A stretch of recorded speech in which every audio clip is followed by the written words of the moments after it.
Good afternoon and welcome, or good evening and welcome, wherever you are in the world.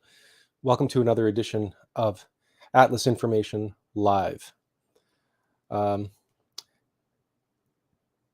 Today is a bit of a special day. We were going to make this an anniversary celebration because it's been roughly 1 year since we began our live streams. We've had our YouTube channel for longer than that, of course, and we're making videos rather sporadically. But with the live streams, we make the content regularly, as it were. And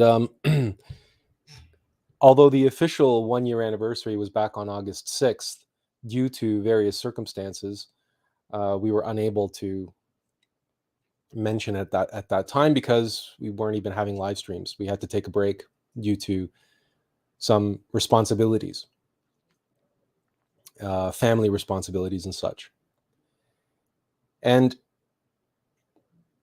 as we proceeded to prepare today's live stream along those lines, what came to mind and what kept cropping up throughout the week is this notion of devotion. Devotion and the various phenomena that we devote ourselves to. And in the process of meditating on that word, a number of interesting things arose. A number of interesting things arose from that meditation,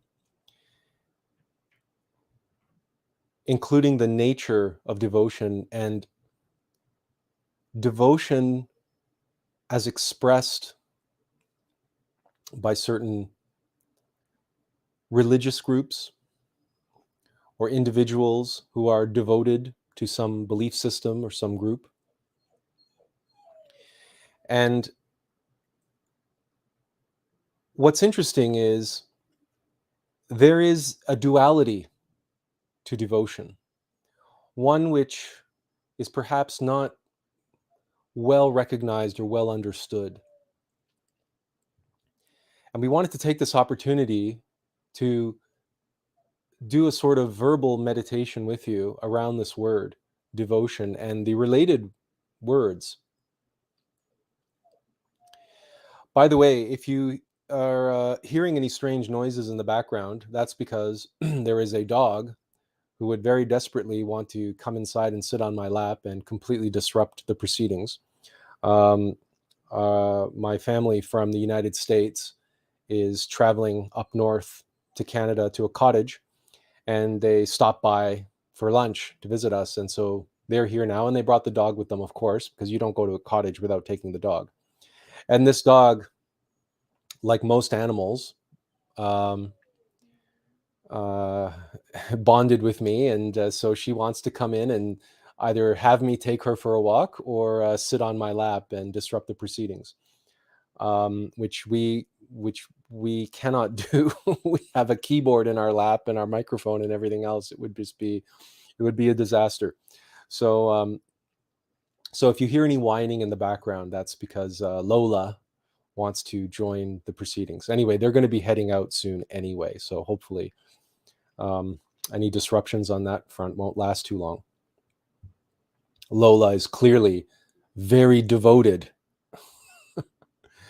And there's one expression or one example or manifestation of this phenomena of devotion. And when we look into the etymology of the word, on a surface level, it comes from Latin, and it's de volvare.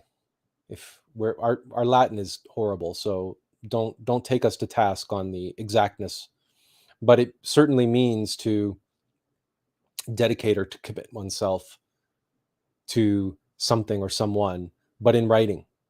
That's the to devote oneself.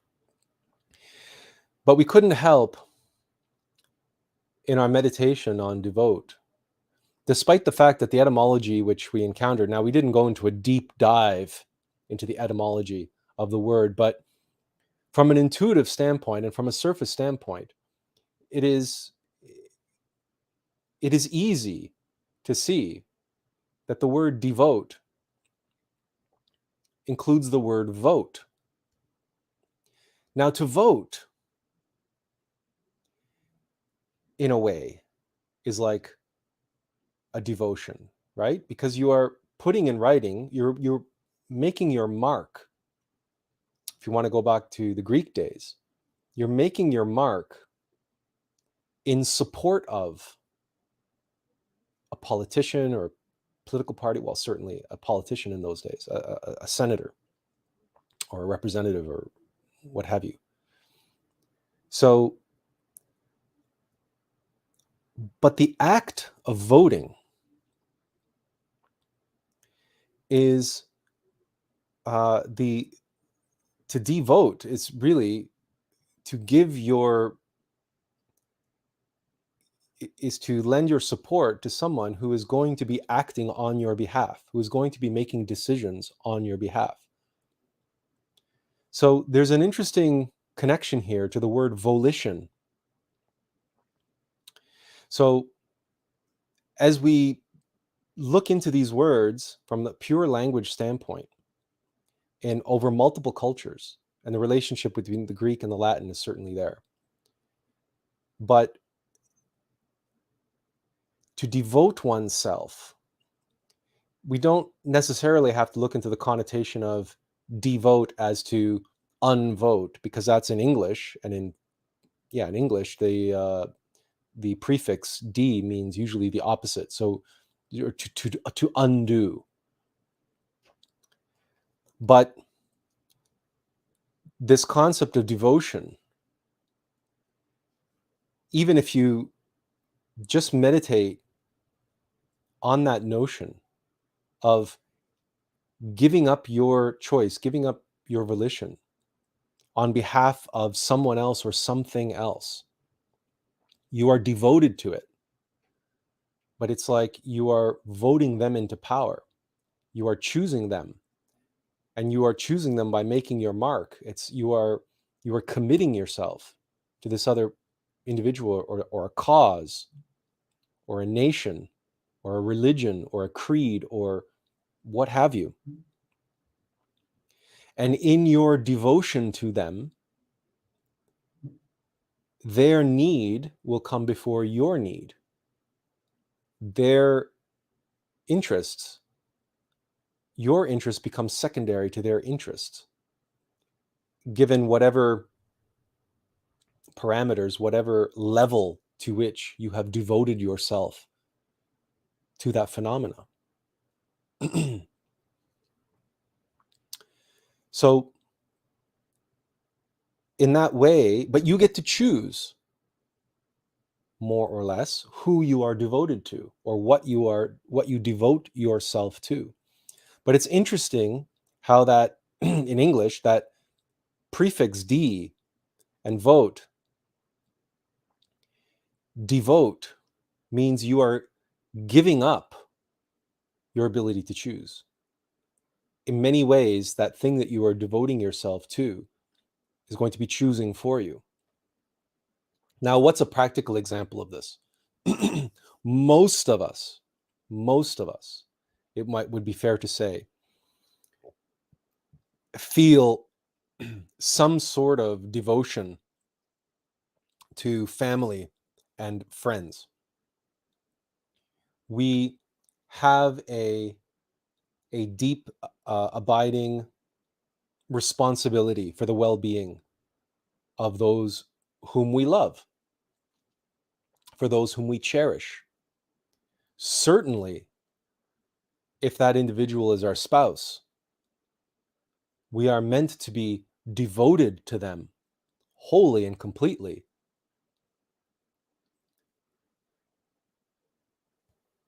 At the exclusion of all others, sexually speaking, of course. So, even in the most fundamental level of human relationships, the most foundational being the nuclear family, being husband and wife, and the nuclear family, which is born out of their devotion to one another. Because, of course, out of that devotion comes children.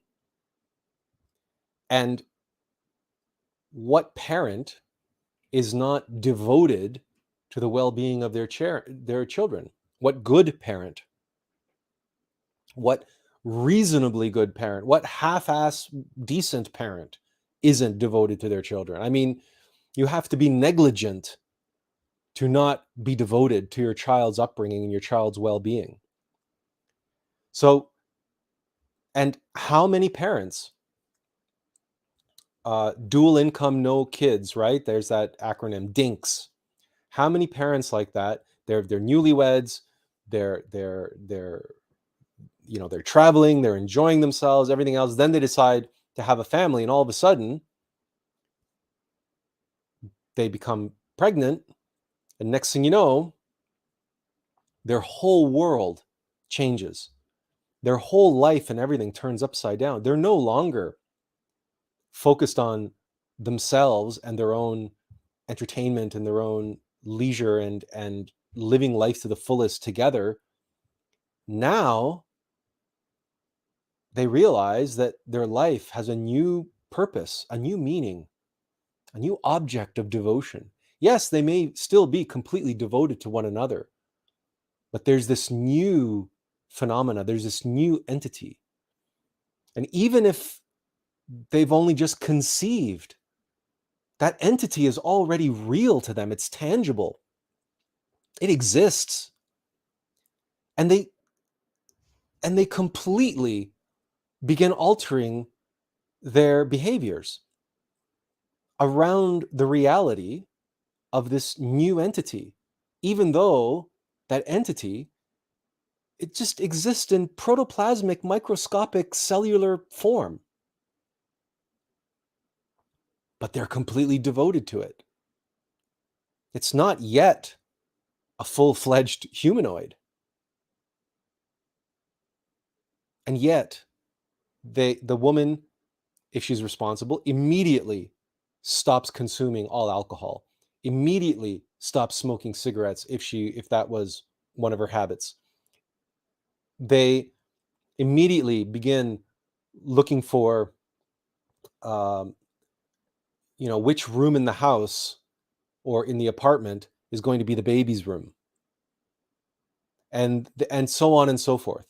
Their whole life suddenly becomes reoriented towards this new, we hesitate to use the word object, but this new phenomena of their devotion, this focal point, this locus of devotion, this new entity, this new being coming into their lives. And just speak to any parent, or perhaps you're a parent yourself, or your own parents, and look to the example of countless couples who have sacrificed and what they have sacrificed. They sacrificed buying new cars, they've sacrificed vacations, they've sacrificed, you name it, for the sake of their children.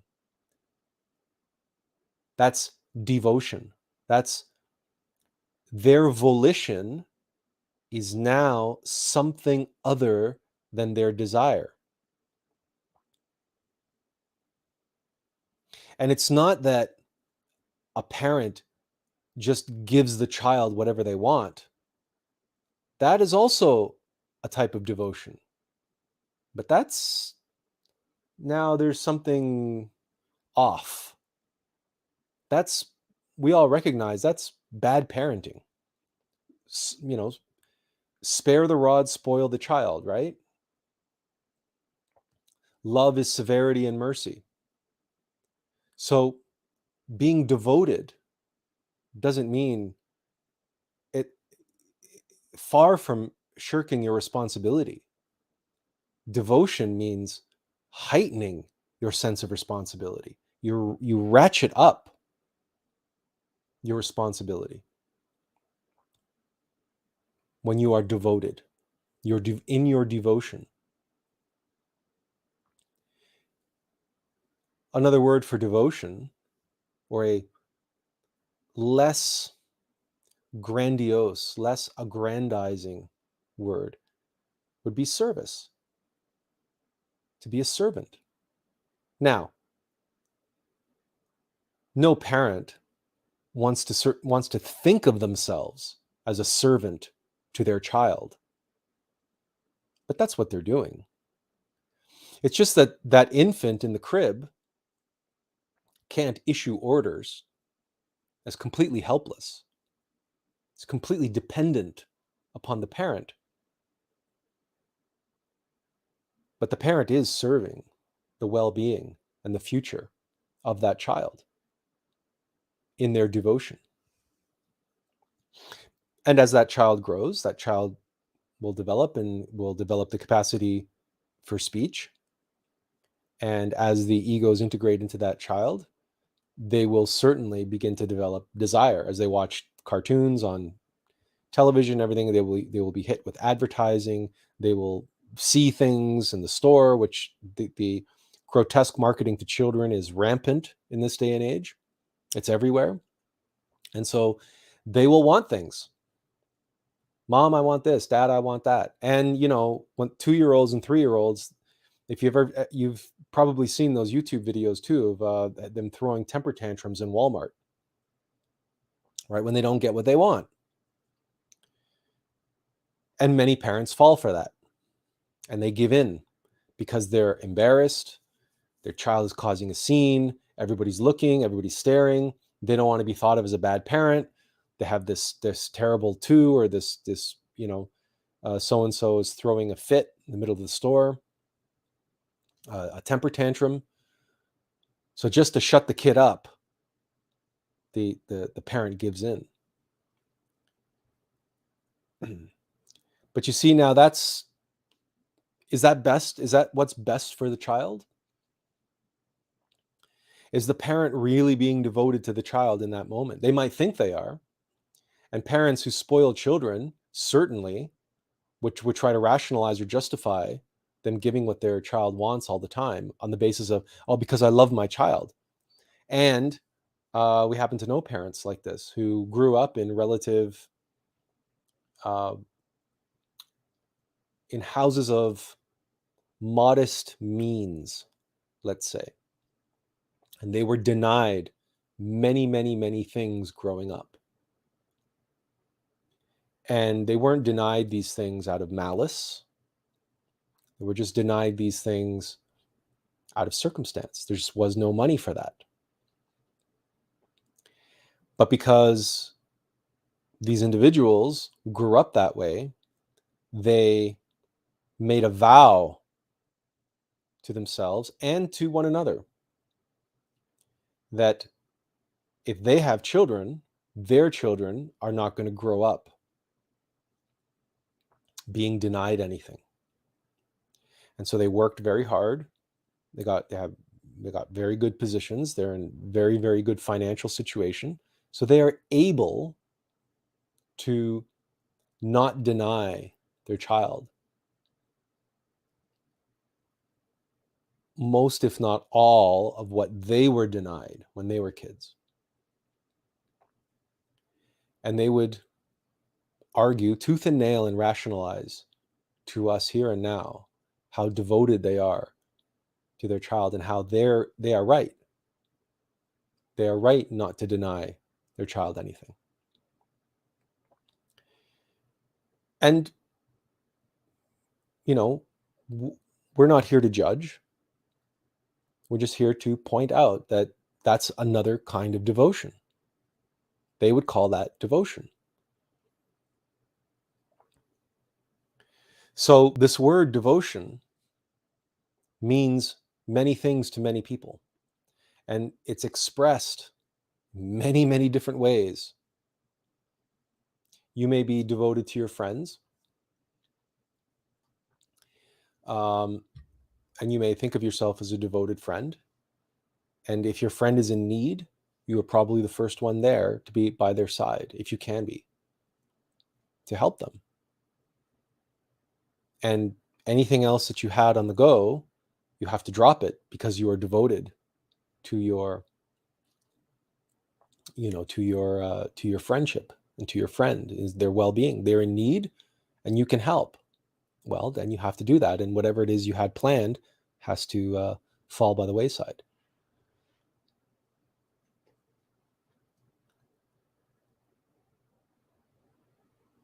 And all of that is well and good.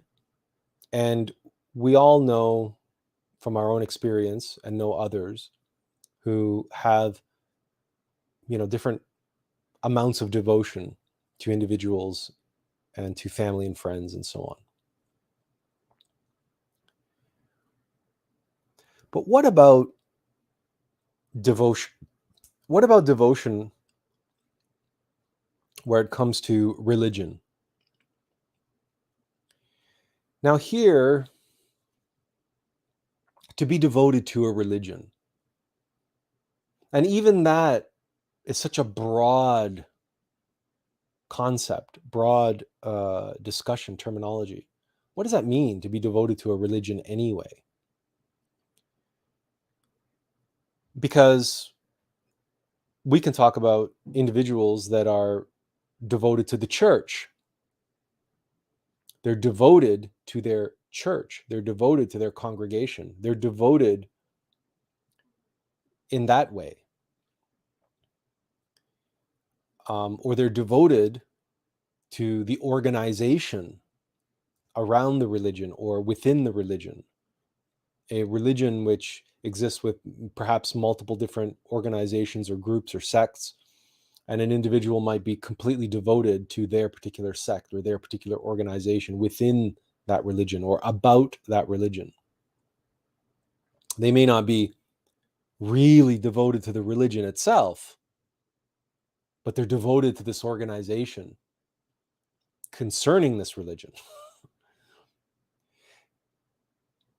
Many individuals look to religion and they see this sort of devotion of that religion's followers, the flock, the believers, the faithful, whatever term you want to use. And they see that devotion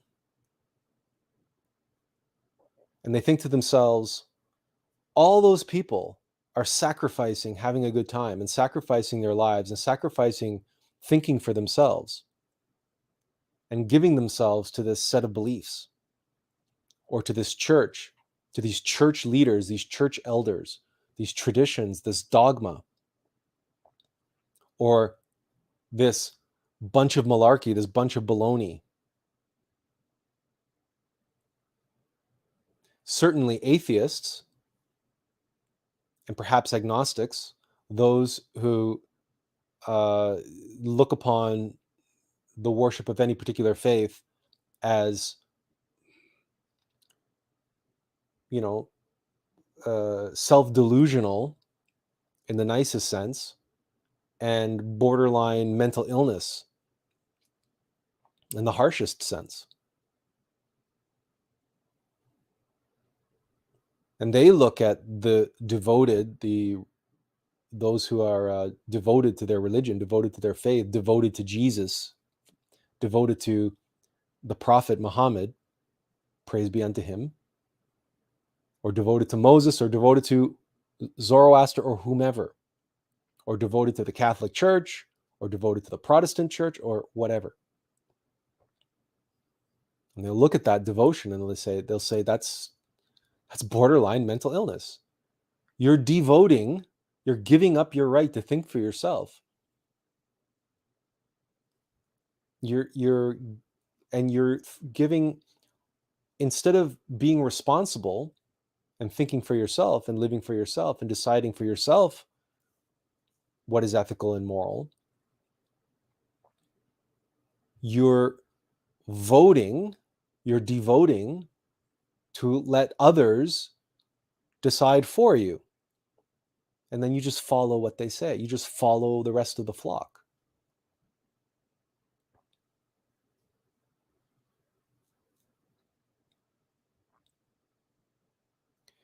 And that's why for so many individuals who believe themselves to be spiritual but not religious,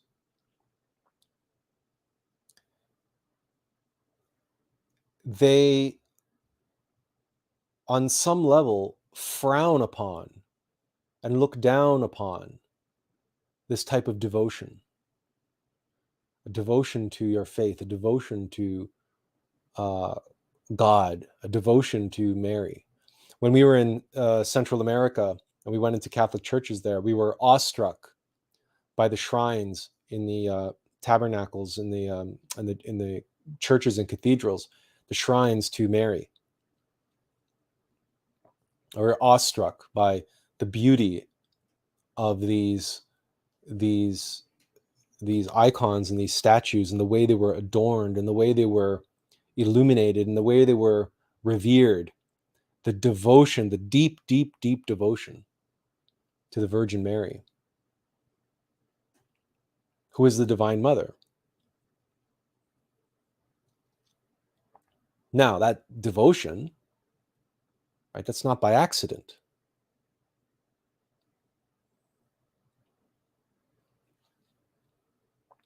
And we will get to that. But someone who is spiritual but not religious would look upon that devotion as foolish, as false. And then when you ask these individuals, well, okay, what are you devoted to?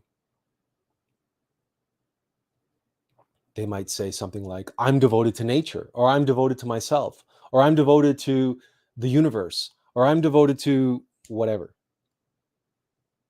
They might, they'll come up with whatever answer they can come up with. Or they'll say, I'm not devoted to anyone. I'm not devoted to anything.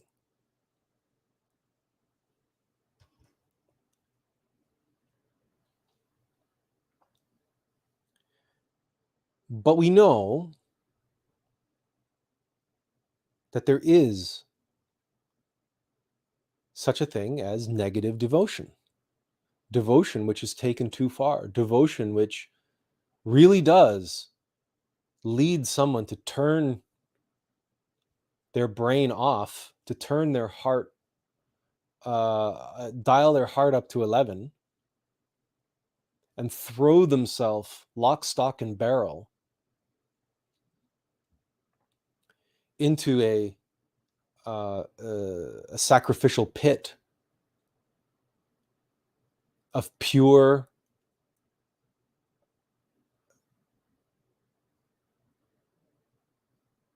unconscious devotion. We call these individuals fanatics. Individuals who devote themselves to a cause or to a religion or a church or a sect or you name it, or an icon or a saint. And their every waking moment now revolves around that devotion, that fanaticism. So, and because these fanatics are the ones who tend to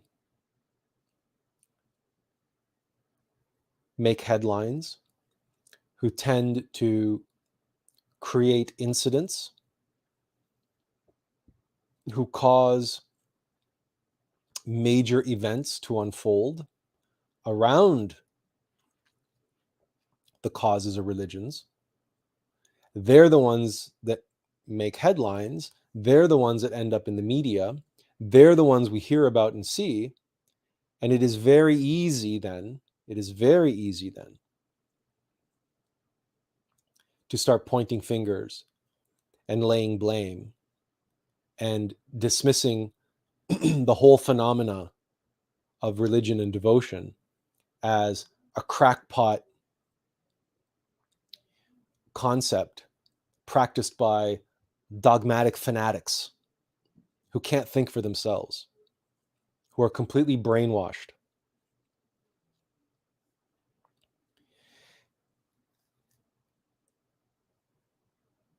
This is why we can look at cults, for example, and see how the cultist uses devotion as a tool of manipulation, as a tool of enslavement, as a tool for control. And a cult leader is able to masterfully play their followers. And under the auspices of devotion, that cult leader and the cult itself, the cult proper, as an organization, uses devotion as a means of exploitation. And those who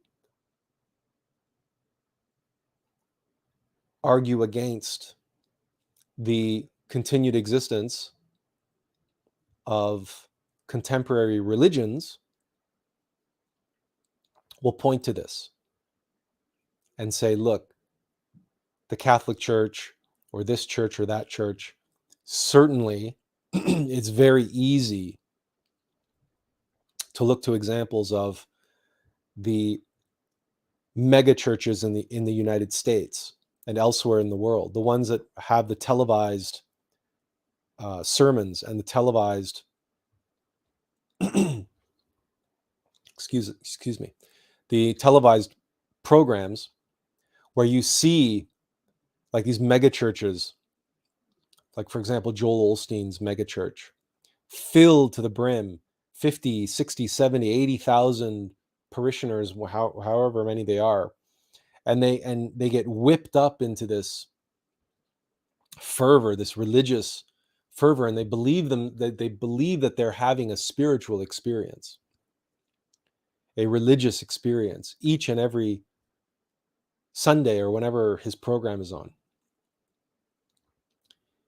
And Joel Osteen lives in a mansion that has its own helicopter pad. It's so enormous. We can't even remember how many thousands and hundreds of thousands of square feet it is, if it's not in the millions. He is an individual who is just outright, he's clearly a black magician. And his organization, that's presented as a religious Christian organization, absolutely uses the devotion of its members, of its followers and parishioners and practitioners to exploit them for their money at minimum, and who knows what else. Who knows what might surface in the future. But it's safe to say that someone who has no moral or ethical quandary to use you and exploit you and lie to you and manipulate you to get your money, why would they stop at mere money? Especially when we're dealing with a black magician. So we can see why so many people become cynical about this notion of devotion and devoting oneself to, for example, to one's faith.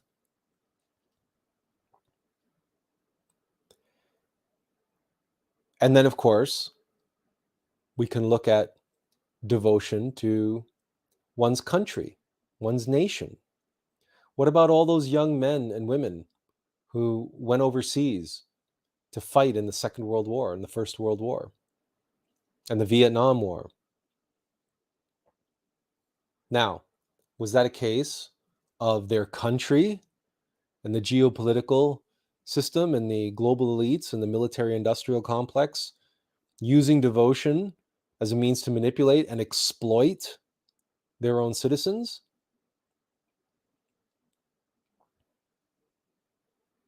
We'll leave that one with you to meditate on and decide for yourself.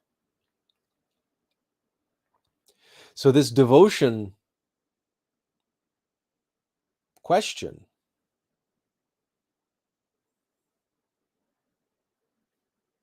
it really is a quandary. It's not so simple. It's like everything in the world, it has a dark side. But the question is, was it designed that way?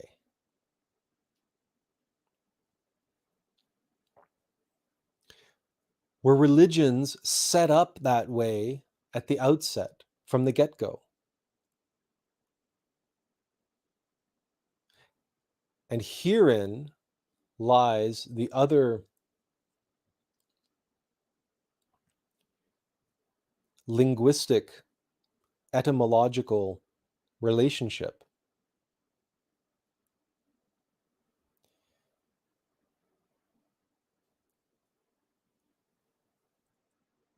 And that is that if you take the word devotion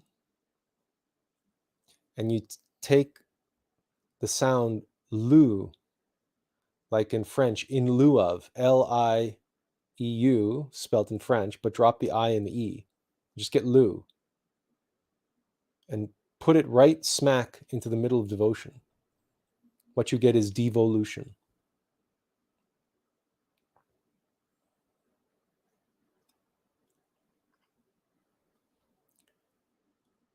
To devote oneself, and we've seen how it can be used as a means of manipulation and a means of control and a means of exploitation.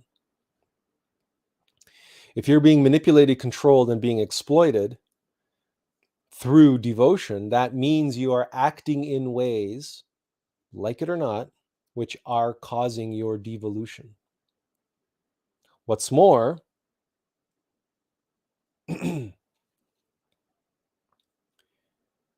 your devotion in a environment that is a devolving environment, your devotion into that environment, to that cause, is going to be a downward spiral, is going to be causing you to devolve, though you might have the best of intentions.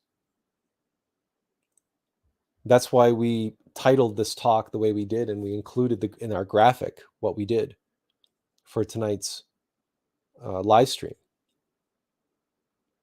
because there is a intimate connection between devolution and the downward spiral and devotion, the dark side of devotion.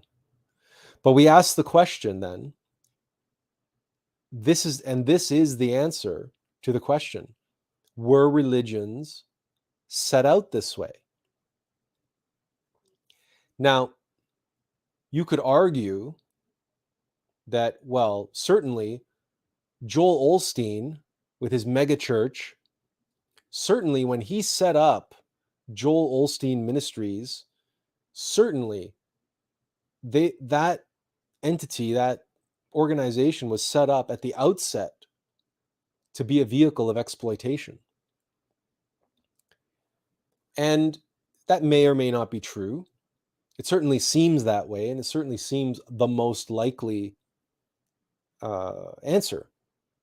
But what is also apparent is that no matter how much he exploited at the beginning, he probably never in his wildest dreams believed or thought he could ever get to the level of exploitation that he is at now. So, but in the case of that, it's not fair to call Joel Osteen Ministries a religion. At best, it is a sect. And you can't even call it a sect. What it really is just a church. The fact that it's online and on television and so on is just incidental. It's really a church. That's why we call them mega churches. But it's all under the blanket umbrella of the southern US born-again Christian sect. And there are many sects, like subsects within that. But in the general blanket or milieu of that particular type of Christianity, that born-again Christian archetype, that's still Christianity. So we can't call it a separate religion. We can't. Joel Osteen is not a prophet. He's not an avatar. He's not a guru. He's nothing. He's just a minister. He's a televangelist is what he is. So he didn't create a religion here. He created a church. And that church became very, very popular and very wealthy. But let's go back in time to where Christianity was created. Now, arguably, you can argue that Christianity was created by Emperor Constantine at the Council of Nicaea. But really, what Emperor Constantine and the Council of Nicaea, what they created was the Roman Catholic Church. Emperor Constantine was not a prophet. None of the so-called bishops of Rome and none of the theologians, no one at the Council of Nicaea, participating in the Council of Nicaea, had any kind of conscious divine inspiration.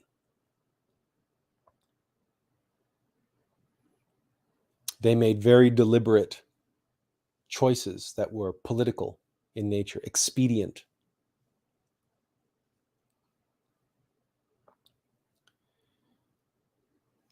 As Trayvon mentions here, the Roman Catholic Church is Christ for the Roman pagans. Well, that's one of the reasons why there were many persecutions following the establishment of the Roman Catholic Church, and why the term heresy came into the popular lexicon of the Roman Catholic Church, is because they needed to wipe out all the pagans. They wanted to push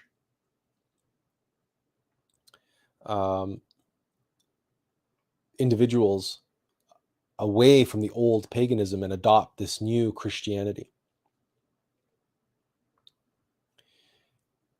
And it's not as black and white and cut and dry as all that.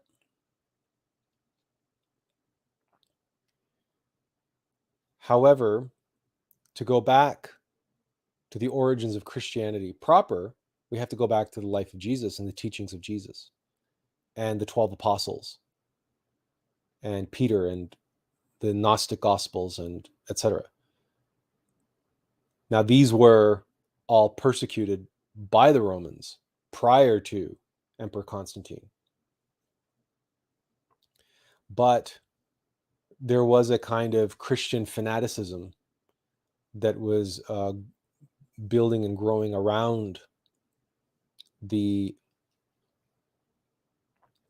outward superficial teachings.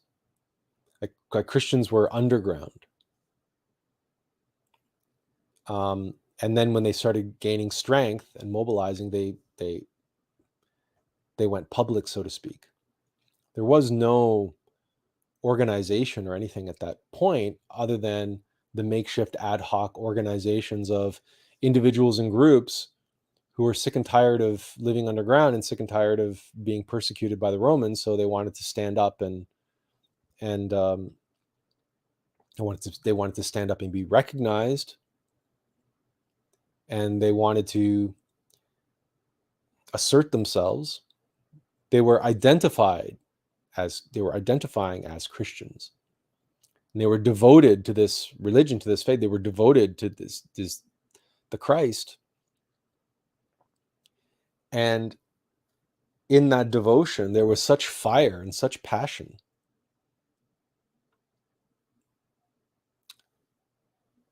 And Unfortunately, or fortunately, depending on how you look at it, well, it is what it is. One of the consequences of that passion was the burning of the Library of Alexandria, which most scholars and theologians and Gnostics and historians and most everybody agrees is one of the great tragedies of the ancient world. The burning of what was at that time the most complete, comprehensive collection of ancient texts and teachings in the world. And it was Christians who burned it to the ground because they saw it as heresy. Remember, this precedes the Catholic Church.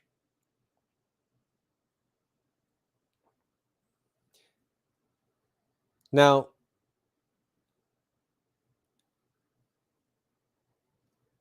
interestingly enough,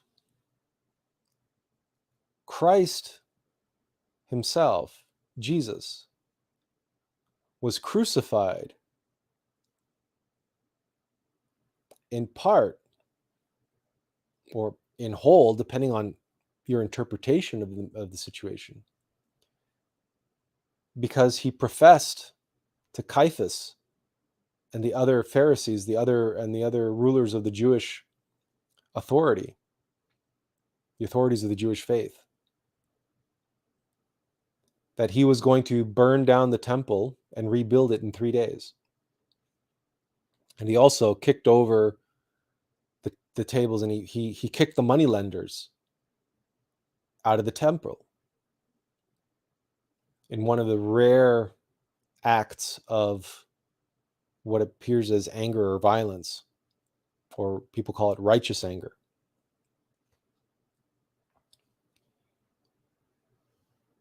Jesus was a threat to the established authorities. He was a threat to those who were the masters and the keepers of the faith. And the Christians, the early Christians, in a mob, enacted that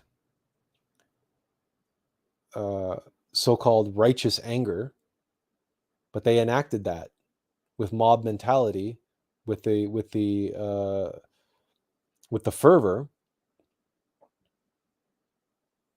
and they destroyed one of the most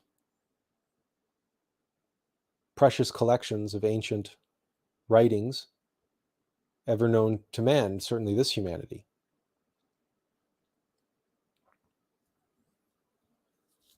But there was no organization there.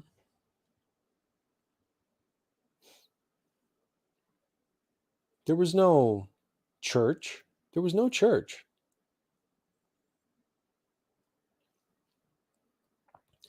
These individuals were devoted to their faith. They were devoted to Jesus. They were devoted to the Christ.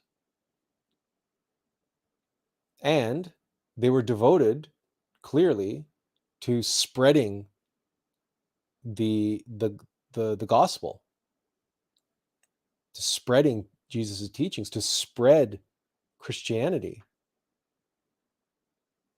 And they were devoted to Christianity at the exclusion of all others, to the point where they burned down the Library of Alexandria.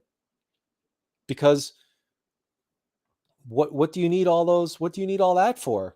All that pagan nonsense.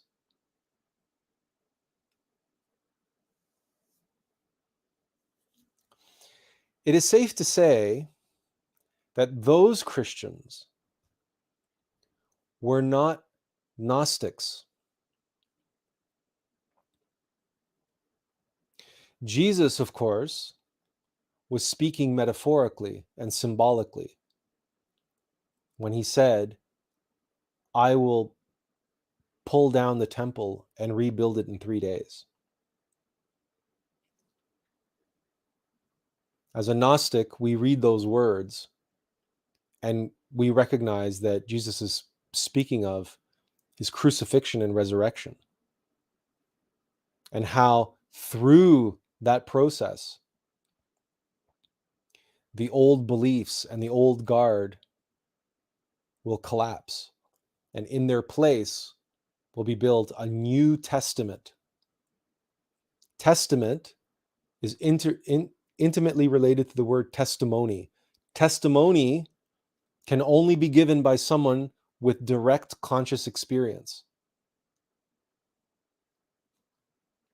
New Testament means new experience, new expression, new expression, manifestation of the Logos. And that's exactly what the risen, resurrected Christ is, what the risen, resurrected Jesus is, a manifestation, an embodiment of the Christ, a new embodiment of the Christ, as opposed to the old embodiment of the Christ, which was Moses and Abraham and others in the Old Testament. But remember, at that time, there was no Old Testament. There was the Testament, the testimony, the scriptures of the Torah and so on and so forth, of the Hebrew scriptures. But Jesus never ordered any of his followers to burn down any libraries. Jesus and his apostles, his disciples, they never tore down the temple, literally, physically.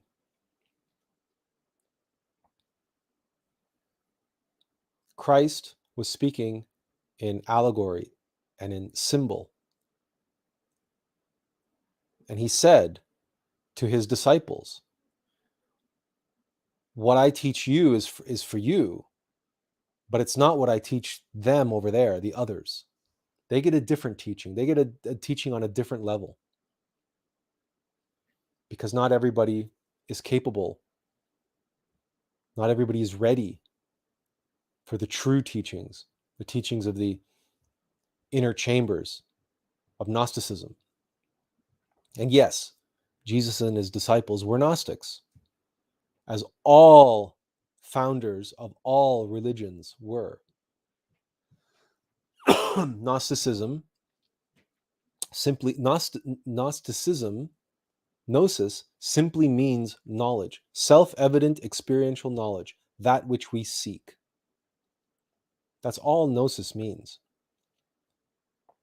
But there's different levels of knowledge for people at different levels of being. And for the masses, they're given the outward symbols. And for the initiated, they receive the keys to decode those symbols and to put into practice the deeper mysteries. So, flash forward to the Christian Romans who burned down the Temple of Alexandria, and Christianity as such. The open, public Christianity, the public face of Christianity, and the mob mentality and the mob rule, and they're enacting that anger there, that fire of devotion to the Christ. And the Christ is fire. Christ is the fire of fire and the light of lights. And their fanatical devotion to that fire, they committed that horrific act of vandalism, which can be felt to this day. To this day, we can feel the repercussions, the ripples of that act of vagrant destruction.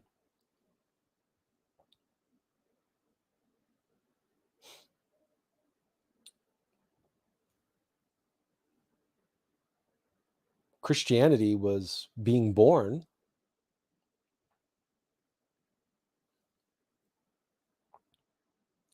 was Paul of Tarsus and Peter, but Peter, who's the rock upon which I will build my church, as Jesus said, was Peter and Paul of Tarsus and the rest of the disciples, were they responsible for that?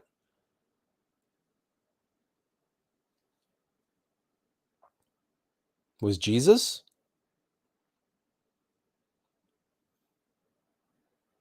Or was that act and all subsequent acts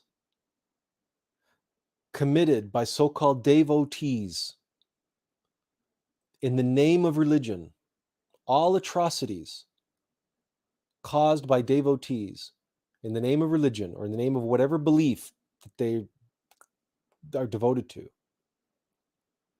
are such atrocities examples of devolution? A devotion devolved. A devotion flipped to its dark side. A devotion that's used and exploited for the purposes of manipulation and exploitation of the devotee themselves.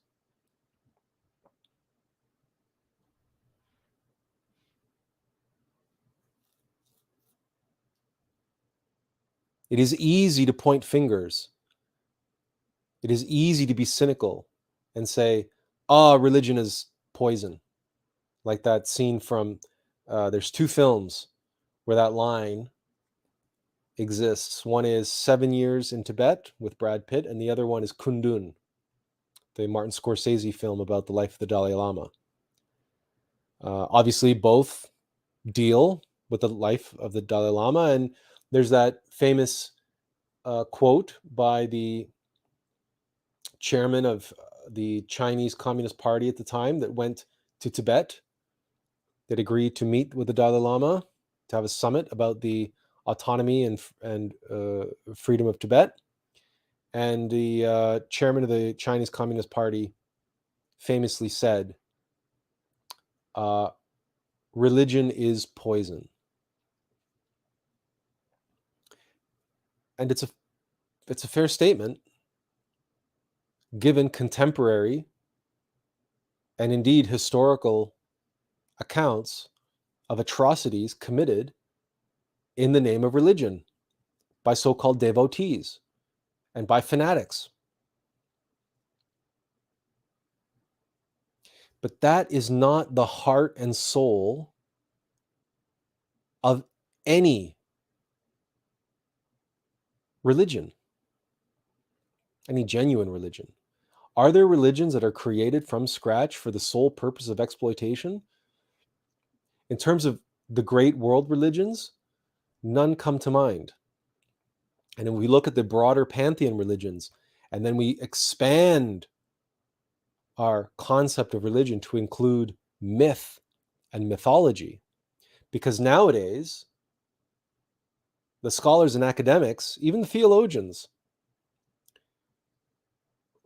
wrongly neglect to recognize the Roman and Greek mythologies were not mythologies. They were religions. Their myths were the accounts, were the scriptural stories, the allegories. And yes, myth, and if you want to apply the word myth to the Bible, you can do so. The two things are equated. They're the same. It's the same in all of the scriptures from Hinduism, ancient Hinduism, or Zoroastrianism, or any religion.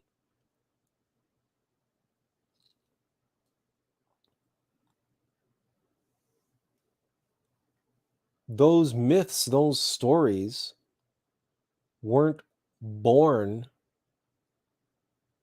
inspired for the sake of exploitation and manipulation. On the contrary. So then, what was the process by which they devolved and turned into what even during the time of Jesus was already taking place, and certainly by the time of the fall of the Roman Empire, by the time of the establishment of Christianity as the de facto official religion of the Holy Roman Empire, uh, those the Roman and Greek pantheon of mythology had devolved into empty idolatry. The people were now worshiping statues, and they had little icons, little idols in their own little altars. And there's this great scene from Gladiator when Maximus is praying at his altar. Then he has little statues of his wife and his child, and he has statues of all the gods in Olympus, the gods that he prays to. And he was praying to these gods, these idols, as if they were representations of actual gods who actually looked like that and behaved that way as they do in the stories. But all those stories, all myths, are all allegorical. They're all metaphorical and symbolic. So the heart of that religion, the science, the metaphysical science to awaken and self-realize, was lost among the masses. And Constantine saw that there was no fire left in those religions. All the fire had gone out.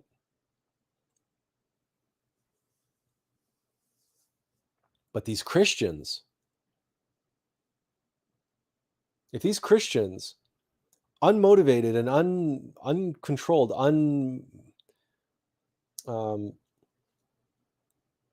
unplanned, would be so bold as to commit an act like burning down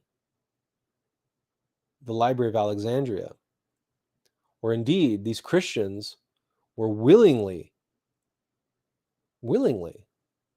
being crucified or being thrown to the lions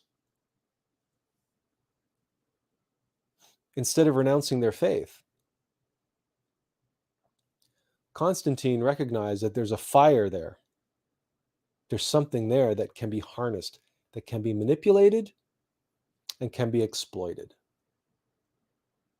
which is what empires do, especially when those empires are in decline, when the empire is devolving. The empire is in devolution. A devolving empire and the head of a devolving empire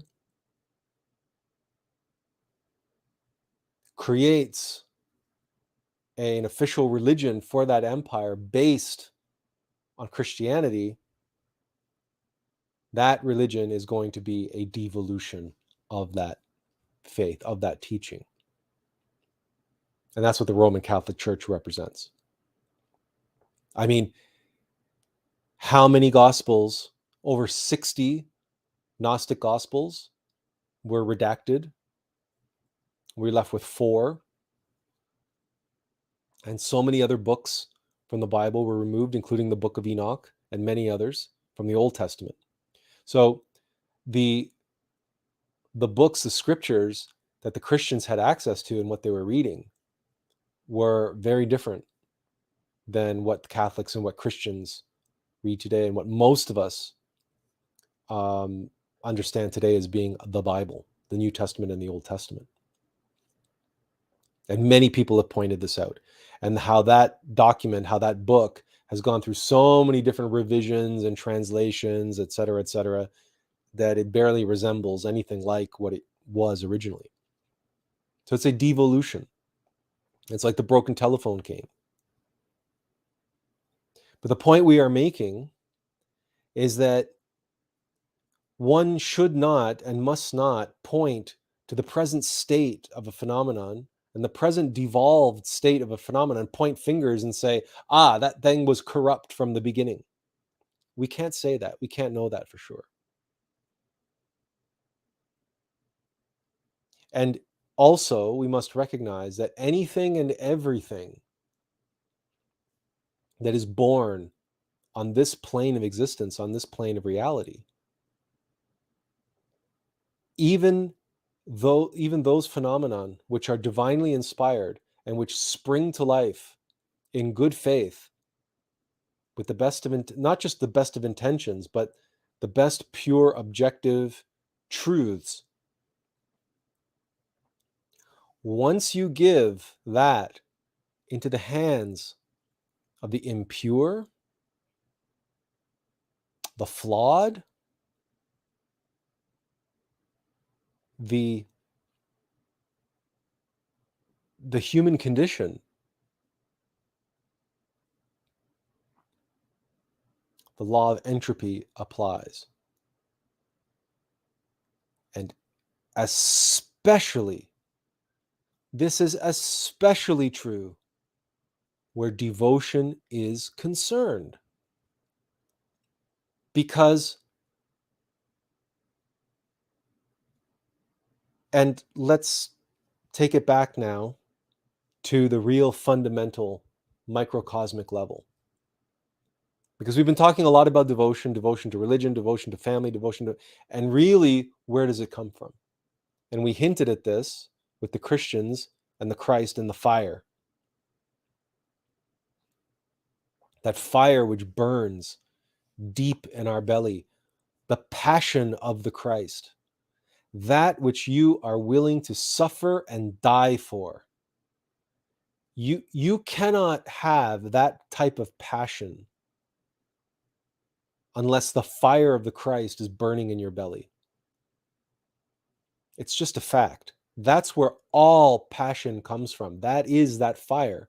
And it is the fire of the Kundalini. It is the sexual fire. It is the fire of the creative force. It is, to the Aztecs, Quetzalcoatl. It's that fiery serpent. That Quetzalcoatl, they didn't have separate names for the Kundalini and the Christ. They had one name for both. The fiery serpent was Quetzalcoatl. He was the Christ. They was the Kundalini. The two are one and the same. That is the fire of Christ. But as you know, as you well know, that fire is all too easily manipulated and exploited. First and foremost, by those entities, by those phenomena which covet it, which desire that fire for themselves, which feed on that fire, and which want to invert that fire and make it serve them. And those entities, we know, are our own egos. Our own egos. Fear, lust, greed, gluttony, pride, envy, laziness.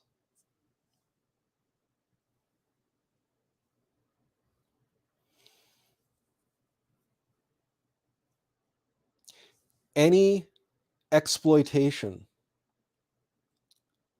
of devotion which you witness out in the world is 100% a projection of the exploitation and manipulation of devotion within individuals by the egos themselves. Every cult leader is a black magician. One has to be able to be so effective at manipulation and brainwashing and indoctrination, initiation into the cult and the brainwashing of the members of the cult and getting them to give all their devotion to that black magician as a guru, as a living god, as a what have you, whatever, however that cult is created, or to some false idol, or who knows. We're not that well versed in the day-to-day minutia of how cults operate. But what we do know, and what we can share with you, is that cults function collectively in exactly the same way as the psychology functions in microcosm on an individual level, where you have many egos that want the fire, that want the sexual energy for themselves. They want to feed on that, and they want to enslave the consciousness. They want that individual to serve them.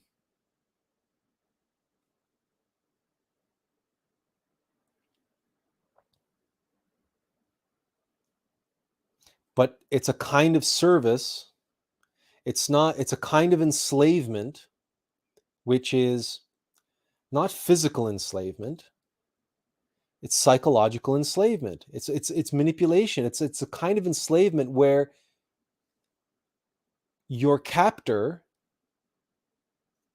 gets off on the fact that you are willingly enslaving yourself to them.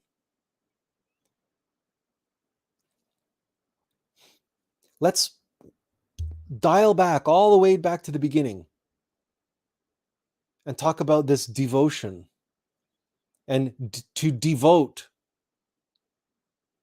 and to vote someone in as your master, like we do in so-called democracy, where we all, once every 4 years, put our mark on a piece of paper and choose who will be our leader. There is absolutely nothing that the Black Lodge gets off on more than that dynamic.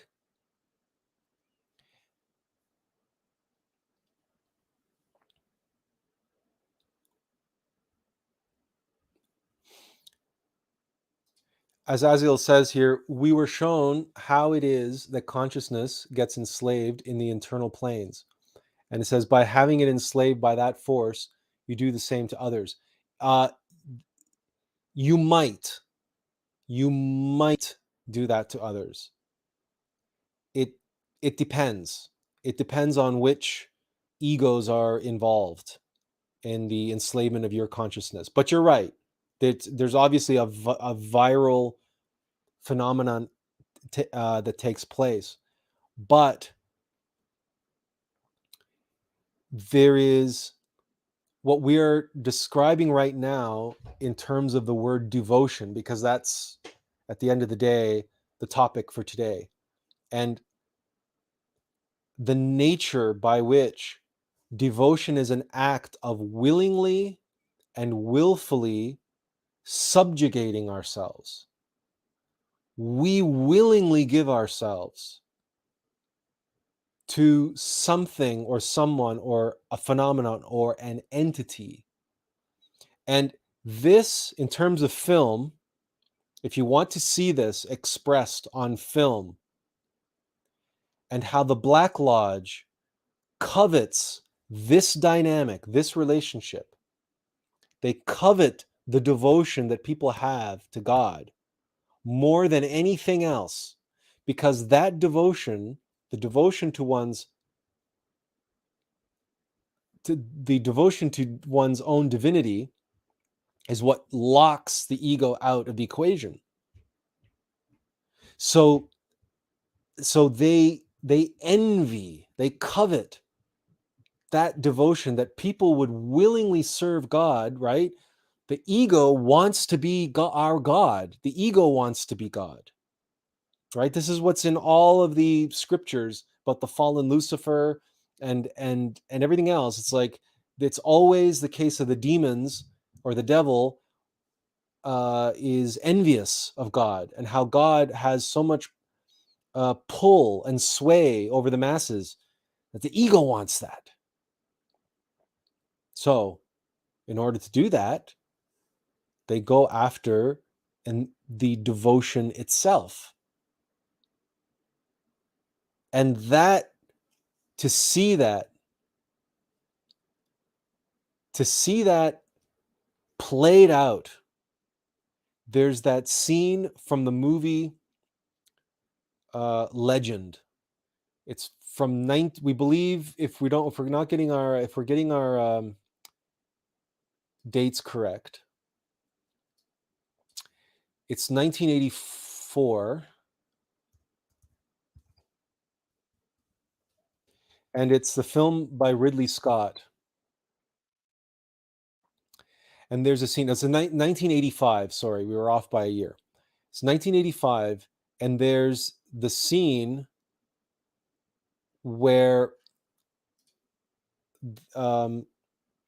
the character of, anyway, the female character, the young girl, who's been kidnapped by darkness. Now, darkness is, we've talked about this film before. Darkness is played by Tim Curry, and he's an analog for the devil, basically, or one of the devil's greater servants, or the greatest servant of the devil, or what have you. This film stars a very, very, very young Tom Cruise. And in the film, darkness is charged by his master, who is the ultimate devil, I guess, to bring him the horn of the unicorn, to sacrifice the unicorn and to bring him his horn. But in order to do that, he has to, in order to catch the unicorn is attracted to innocence. And so this young girl becomes the target of darkness.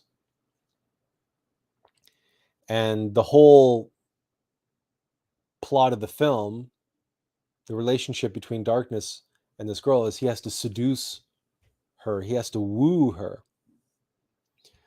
And then at the final, there's this one of the climaxes of the film, there are several different story arcs playing out. And I guess the character's name is Lily. It's her name is Lily. And Lily says to darkness, she says to him, she goes, "I want to kill the unicorn." And when darkness hears that his pure, innocent girl that he's kidnapped and wooed and seduced has finally given herself over to him, to the point where she wants to be the one that does the act of sacrifice and kills the unicorn, Tim Curry plays it pitch perfect, where darkness lets out this deep, booming, cackling laugh, this self-satisfied laughter, this orgasmic response, because darkness has achieved his ultimate desire, which is corruption, which is corrupting that which is pure and innocent and good, and turning it into what he is.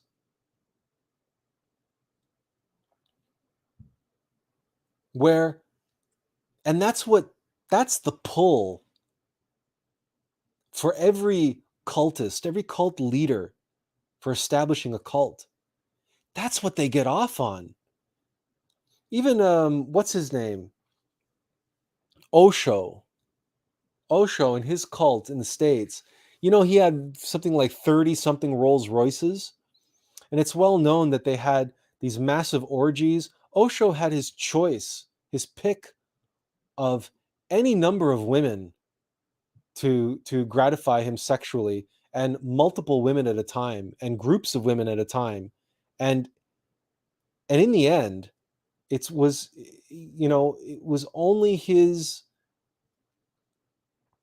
all of that materialism and sexual gratification aside, what actually really was driving him in the establishment of that cult and playing that out was the devotion and the sexual acts performed on him by these women. He just saw those as just natural extensions of that devotion. They were completely devoted and committed to him as their guru, as their living embodiment of the divine. Because that's what the ego wants. That's what the Black Lodge wants. They want us to devote ourselves to them with all of our energy and all of our attention, all of our focused concentration, i.e., all of our consciousness and all of our passion. That which we are willing to suffer and die for.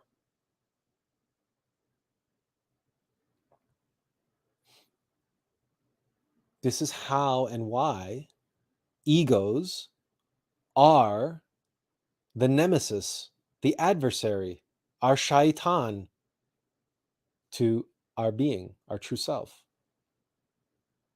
who rightly deserves our devotion. Because if we are devoted to ourselves and devoted to our mission in life and devoted to who we really are and devoted to the service of the Christ, the light and love, and devoted to our true selves, then who we are willing to suffer and die for is ourselves, our innermost being, and our Divine Mother, the Holy Spirit, the cosmic Christ, Quetzalcoatl, the Christ. We should be like those early Christians. But the library that we need to burn down is not out there. It's in here. It's all of our beliefs.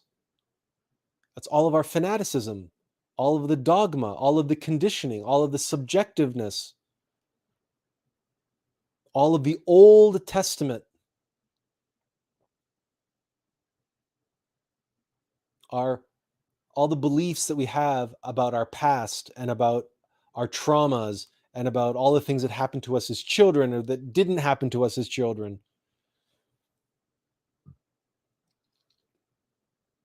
This person that we think we are, that we are identified with, which is not who we are.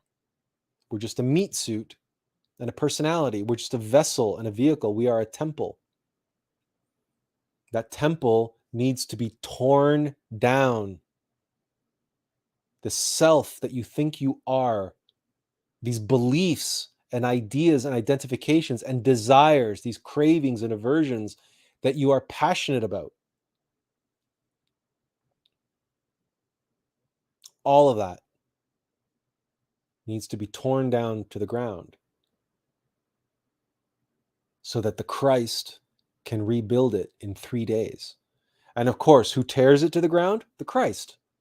Just as Jesus said, I will take this temple and I will tear it down to the ground and I will rebuild it in 3 days. But before Jesus does that, or in the process of doing that, Jesus first has to kick all the money lenders out of the temple. Who are the money lenders? The money lenders are our egos. Those beings, those entities that do not belong in the temple. But why are they there? And what is a money lender? What is a merchant? Right? These are the used car salesmen of Jesus's time. We nowadays we call them the international elite banksters, but you never see them anymore, right? Now we have used car salesmen, but back then the money lenders, right? Like Shakespeare wrote about one in The Merchant of Venice, right? Shylock is a money lender. They're the cutthroat. They're the loan sharks of their day. They're the banksters of their day.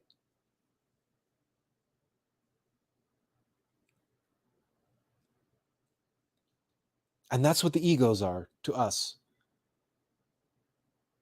Because rest assured, no matter what you think you are getting by being devoted to beliefs and ideas and hobbies and desires, whatever you think you're getting through that devotion, your egos are getting a whole lot more. And the more you withdraw of your own passion, your own energy, and devote it to the wrong things, to the wrong beliefs, or to belief at all, and to your false self and your desires and all, the more indebted you become. Because they're fraudsters, they're banksters. It's like taking money out on a credit card. But the fact that you're doing it willingly and willfully is what they get off on the most, because that way it's easy for them. They can sit back and relax, stretch, take it easy. We keep going back to the well, and we keep dumping our money into the well, making our wishes, and and all they did was have to hang a sign above the well, said "wishing well," and we go there and we dump all our money into the wishing well. And you look at the manifestation of desires and that whole new age movement of manifesting desires and everything else. That's exactly what it is on a metaphysical scientific level of black magic. That's exactly what black magic is. Dumping your sexual energy and you're devoting yourself to desires. But who gave you those desires? Where did those desires come from? They came from your ego. You're devoting yourself. You're worshiping your false self, the adversary. And you are setting yourself on the path of devolution, of devotion in lieu of evolution.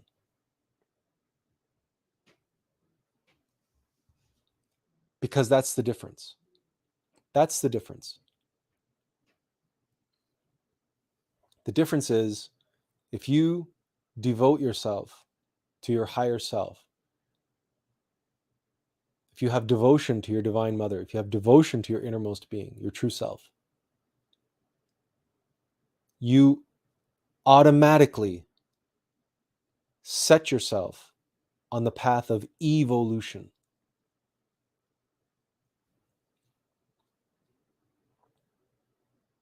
The reason why that is because if you serve your divine mother, if you serve your higher self, your true self, your true self will be able to act through you, which means your words, your thoughts, your words, and your actions will become right thought, right word, and right action. That's using the language of the Buddhists.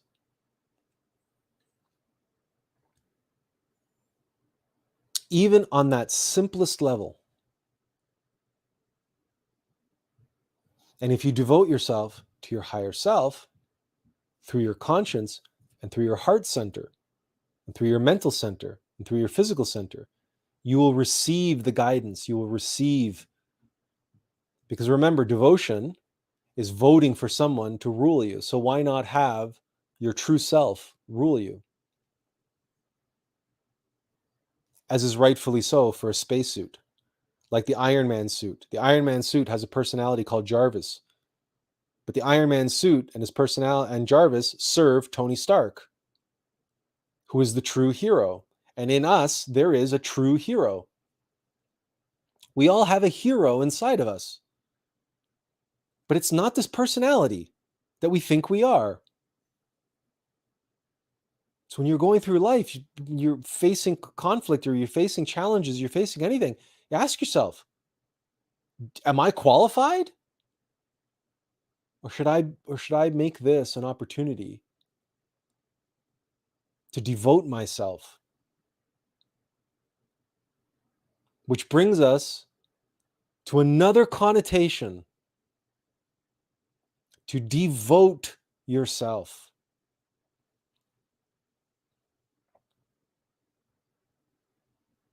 If you right now you are in charge, you are in charge. You are sitting on the throne. Understanding that there is no you. It's just a series of egos that are playing king of the hill. And they're all jockeying for position to sit on that throne. And at any given point in time, an ego that sits on that throne says, I want this, I want that, I want this, I want that. And that constant stream of I creates the illusion of the singular I that you identify with.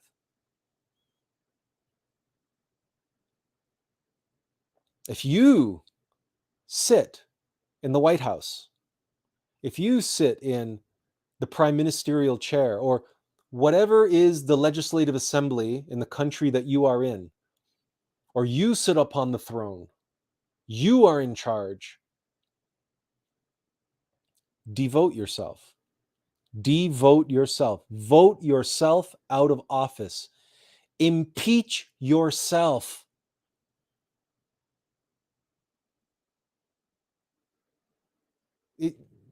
Using new age nomenclature, get yourself out of the way of yourself. Devote yourself. And when you devote yourself, make sure that you are devoting yourself to your higher self, to a higher power.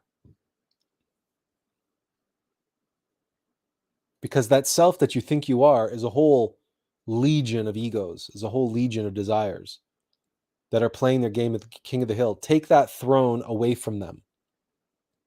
They're going to have a fit. They're going to throw a temper tantrum.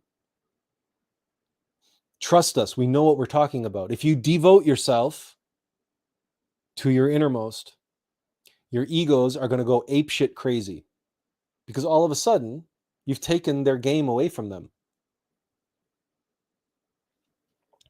So now they're going to switch to a new game. If you're devoted to your higher self and your higher self is sitting on that throne, meaning at any given point in time, you're using your free consciousness to seek and search within yourself for the guidance of your innermost being. And with one eye in and one eye out, with the other eye, you're scanning your environment, you're scanning the situation, you're looking for signs and symbols and breadcrumbs that have been left for you by your divine mother that are likewise guidance from your innermost being. If in each and every moment you are mindful, observing yourself, and seeking the guidance of the Logos within and without, and remembering your divine mother, remembering yourself, now you are devoting yourself to God. You are devoting yourself to your innermost, intimate essence of Christ. This takes energy, this takes effort, this takes passion to do. But if you do this, now you are living with devotion to God. Now you are living on some sliding scale. You are beginning down the road of living with the passion of the Christ. And you are setting yourself on the road to be able to tear down the temple and rebuild it in 3 days. Because Christ did not come here to make Christians.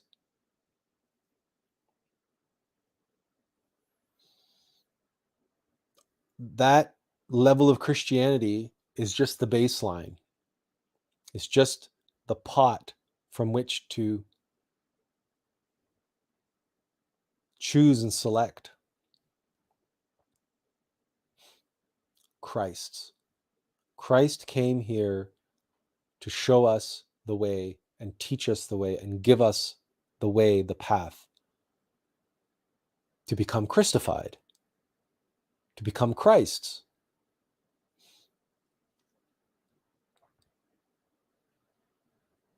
And yes, it's true, not everybody is initiated into this knowledge. It's true.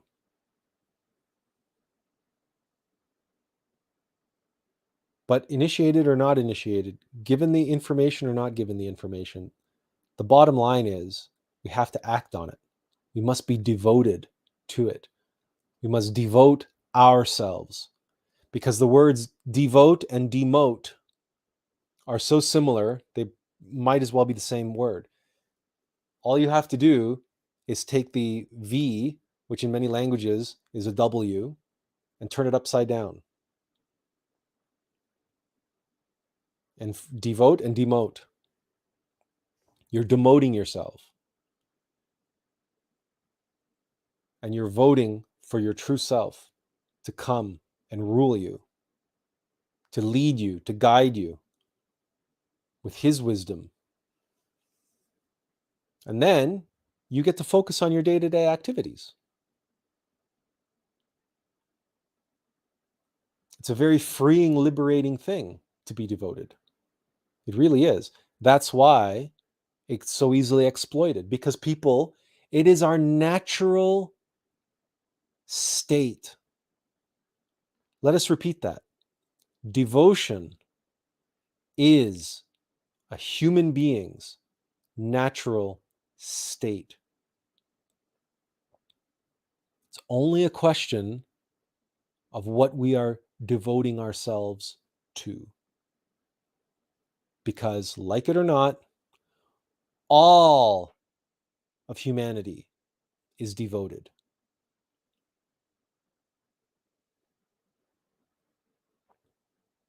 All of humanity is in service.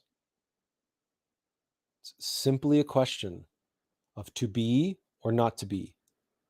Are we serving God or are we serving the Black Lodge? That's it. There is no in between. There is no third way. There is no middle way between those two options. There isn't. There just isn't.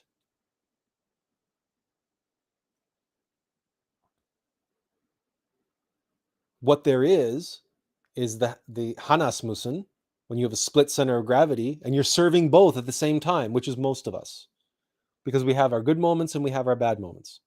We have our moments of serving our innermost being and our intuition and acting on our gut and acting out of love and compassion and all the wonderful aspects of our higher self. But then there's those other moments as well. Our moments of weakness, our moments of selfishness, our moments of greed, of pride, of lust, of fear. When we're devoted to our own self-preservation, or we're devoted to our own self-gratification, which of course are all implanted there by our egos. But that's it. There is no other option. But to know the difference and to have the discernment comes through meditation and self-observation. But meditation, especially when we can bring ourselves to a place of quietude, of peace, of calm, of equanimity. And then into that space, images will arise, thoughts will arise, sounds will arise, sensations will arise. And when we are in a state of calm abiding, we are in a better place with which to discern what the nature of these images and sensations and emotions are. And are they objective or are they subjective? And are they the manipulations? Are they the teasing, the temptations of the Black Lodge that are trying to get us to devote ourselves to them?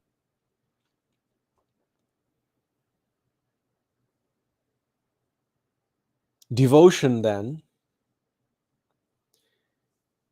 is the mechanism of evolution and devolution in the intellectual animals and in humanity. Who or what we are devoted to.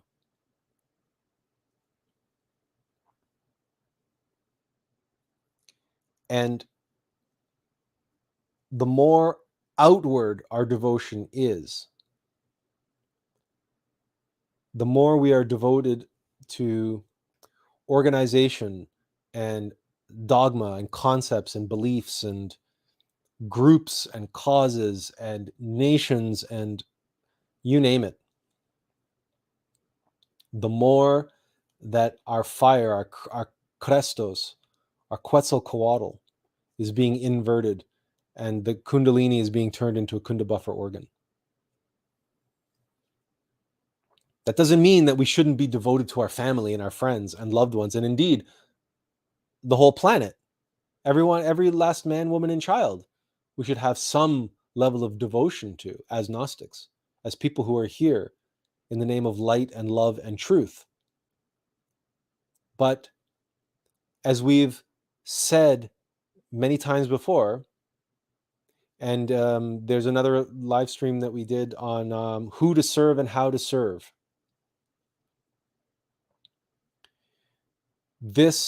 Today's talk is directly related to that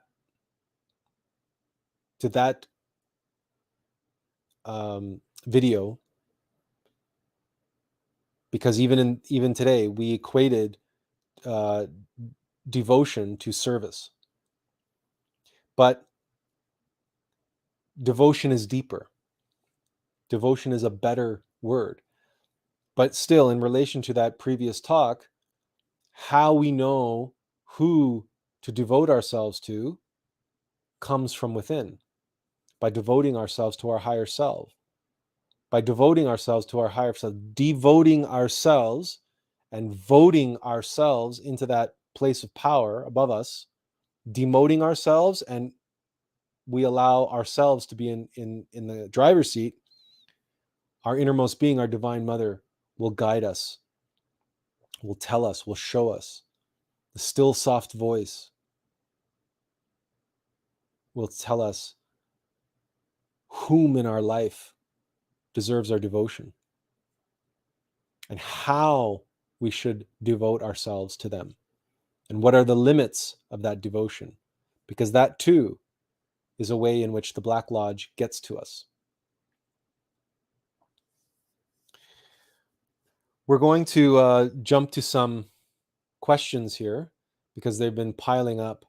Comments, I should say. Okay, so Azazel says, Inception shows the basic principles as well. Luckily, most doesn't comprehend this to its depth. Inception, the movie?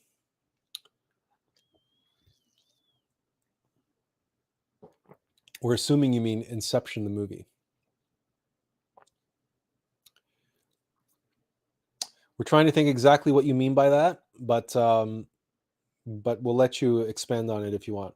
And Azazel also says, like the verse, quote, I will ascend above the tops of the clouds. I will make myself like the Most High. This is what the ego wants.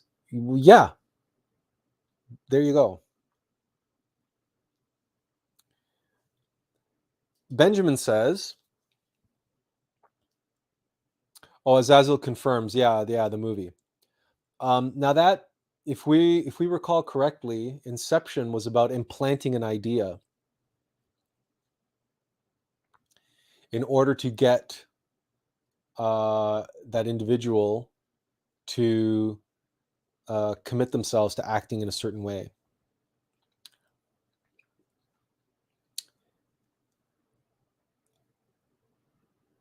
That, on a purely psychological, intellectual level, and that form of manipulation, we'd have to go back and watch the movie to see just how far and how deep you're taking that that metaphor. Because of course, in that film, they have levels and levels and layers of dreams that they go through, is that mechanism that they're trying to get to, like deeper and deeper and deeper into the subconscious.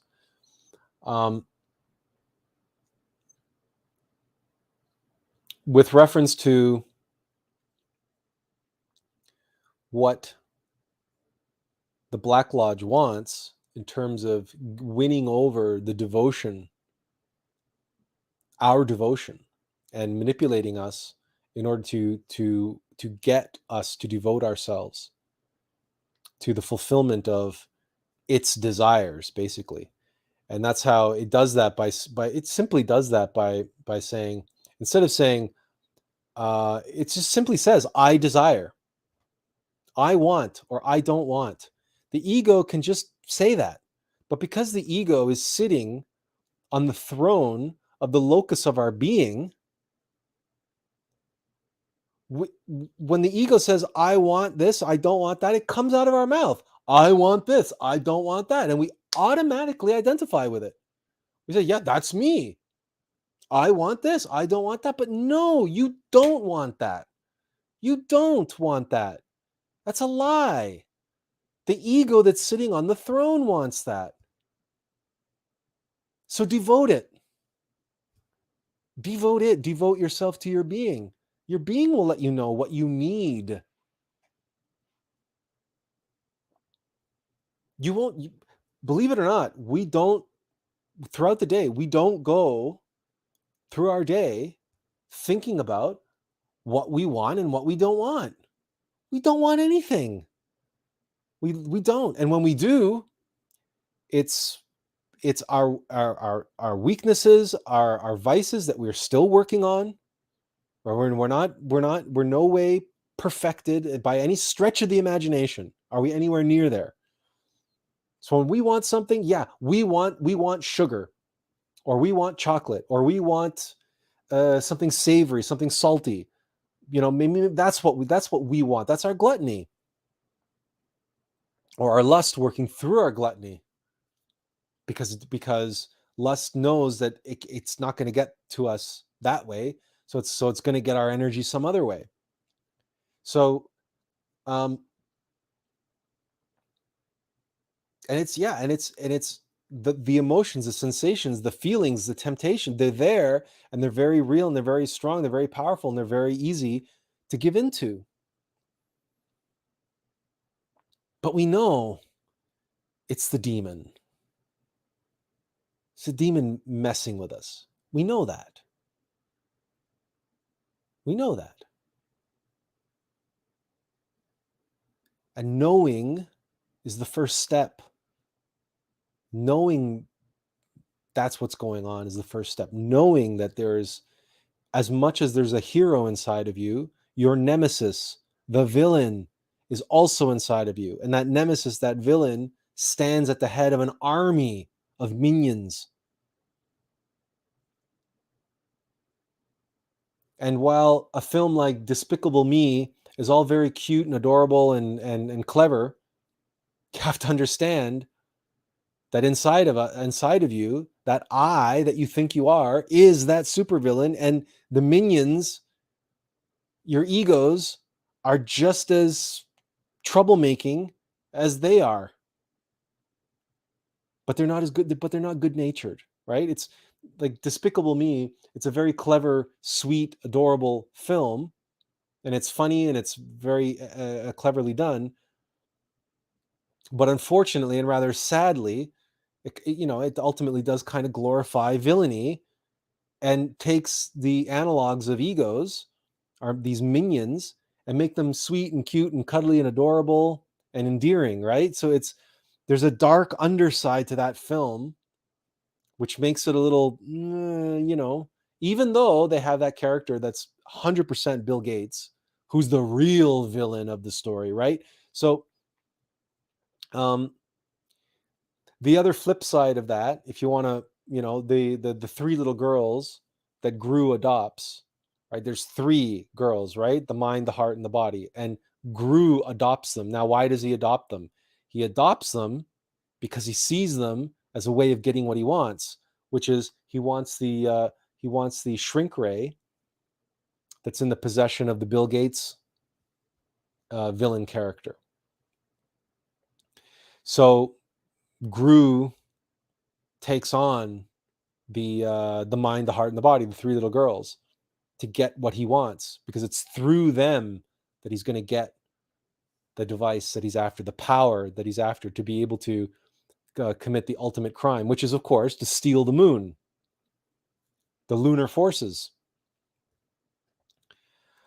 So in the end, of course, there's a lovely sentimental end to the film, but we cannot underestimate the power of the subliminal messaging that is taking place when we are consuming properties like this. Even though it's fun, it's just a cartoon, it's just for kids.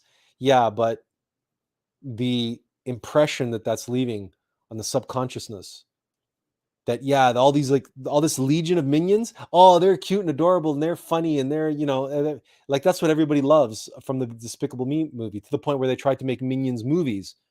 They didn't realize that minions are minions. They need to have someone to work for, otherwise it doesn't work.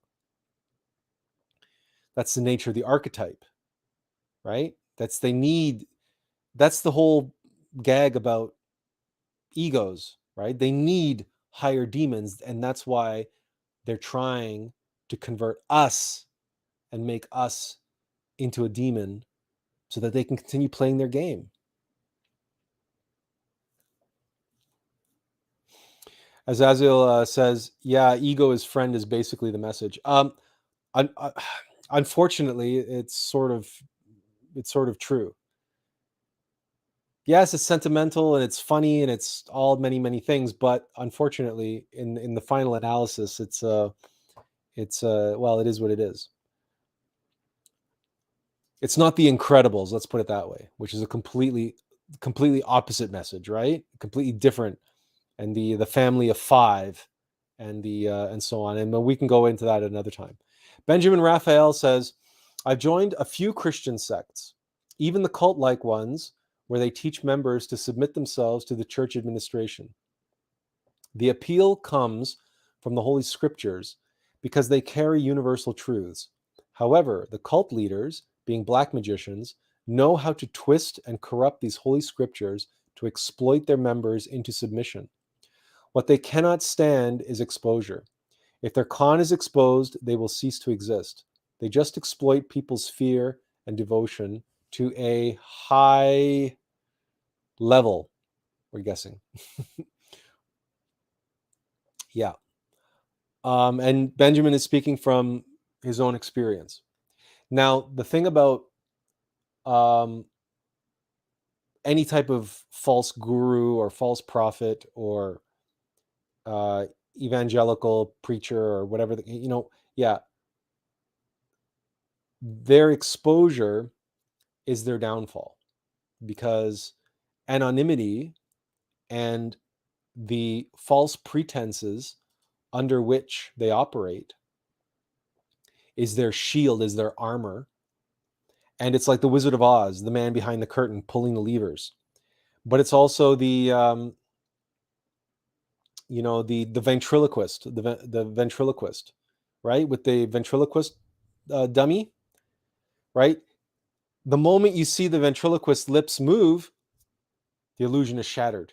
It's over, right? That's why it takes years and years and years and years of practice to become a good ventriloquist.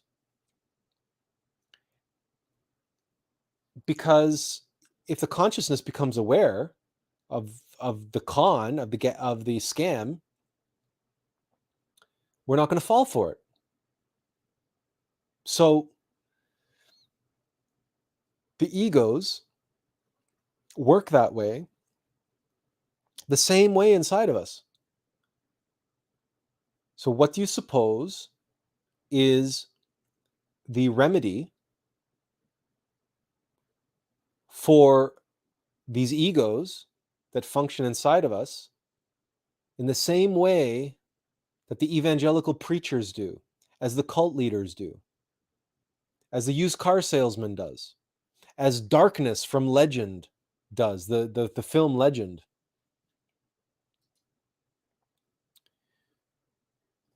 What do you suppose is the remedy to dealing with these circumstances? These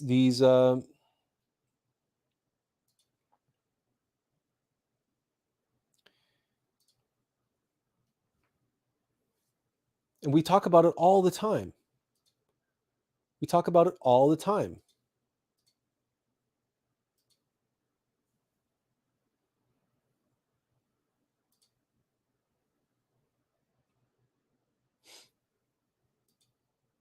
There we go. We've been wanting to show you this all stream, but it's always something else came into. There we go. This is a shot from the film Legend. That's Tim Curry playing darkness. And this is that's unfortunately in the background there, but that's first of all, it's one of the best use of practical makeup effects ever in any film ever, period. It is absolutely this is actually an this is an artwork, by the way. This is, you can see the person signed it down here. This is an illustration, but this is an illustration of the precise moment when darkness realizes that he has seduced Lily, and Lily has asked, she's requested that she be the one who kills the unicorn. And this is the precise moment, and this artist perfectly captures, in the glint in his eye and the way that he's looking, and the smile and the laugh and everything else,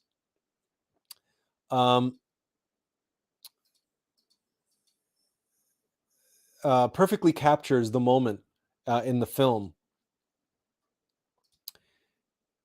But let's see if we can get another decent picture on screen here. Yeah, okay. Maybe no.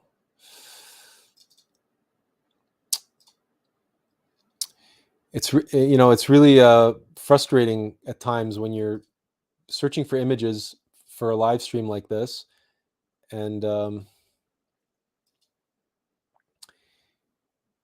you can't. There's no easy and convenient way to make it go full screen. You have to go to the web page and hope that it's actually large. So that's Tim Curry. This is all makeup. There's no CGI. Remember, this film was from 1985, and but the interplay between Tim Curry's Legend and Lily, and it's just, we can learn so much about the way the ego works and operates within us. But coming back to the point we were on just a moment ago, is if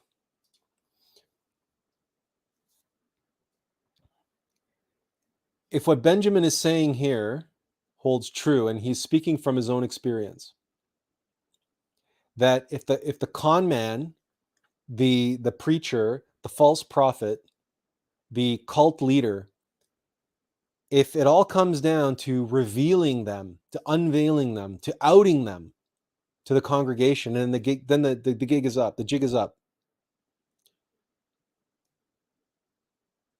In terms of outing, revealing, unveiling, disturbing, rooting out, ratting out the barn of our own psychology, the key can and must be self-observation. That's it. What everybody calls mindfulness. But mindfulness, mindfulness is such a soft, voluptuous, bulbous, nebulous, who knows what the hell that means. For most people, it means nothing. But self-observation, observe yourself, know yourself, understand, comprehend all the little minions doing all their little minion work for your inner guru, the false self, that villain that you think you are and that you believe is righteous and and you can rationalize and justify and all these other things. You can make all these excuses for. But that's your darkness. That's your darkness. And behind it is an army, a legion of little devils, of little egos. And they're all playing their game of King of the Hill. So you got to watch that game. You got to watch that game being played inside of you. You've got to observe and recognize and see them and catch them in the act. You got to catch the ventriloquist, lips moving. Who's the puppeteer inside of you when you're saying, I want this, I don't want that, and you're identified with it? And you realize you're just a puppet. You're just a meat puppet. Who have you devoted yourself to? Have you devoted yourself to your inner God, your inner Christ, or have you devoted yourself to darkness, to a legion of minions? And they're all taking their turn, shoving their hand up your ass and making your lips move. I want this, I don't want that. Observe yourself, know yourself. You have to comprehend. It's not enough to come and listen to these live streams and hear this from us. You have to see this and know this in yourself. And then catch yourself like Benjamin would catch the preacher being a con man, that he clearly doesn't know what he's talking about, that he's clearly not what he claims to be, or the cult leader or the politician or whomever. And you see them when they get caught you see them when they get caught with their pants down. And all of a sudden, oh, I'm crying. I'm on television, on national television. I'm so sorry. I did this and that. I did that. Remember Tammy Faye and her husband? What was his name? Oh, I can't remember. But they were in the 80s too. And they were these preachers, and it came out that they had what, a sex ring, a sex cult, and God only knows what, all these crimes that they were accused of doing. And so they all got on national television. Jim and Tammy Faye Baker, that's who we're talking about. Jim and Tammy Faye Baker. And they got on TV and they had, oh, I'm so sorry, and I this and Jesus that. And where are they now? They're nowhere. Actually, at one point, we thought we heard that that they were trying to set up a new church, but they didn't get anywhere.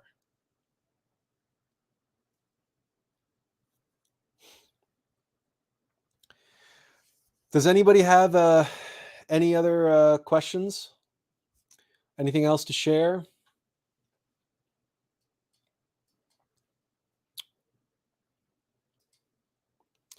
In the background, right?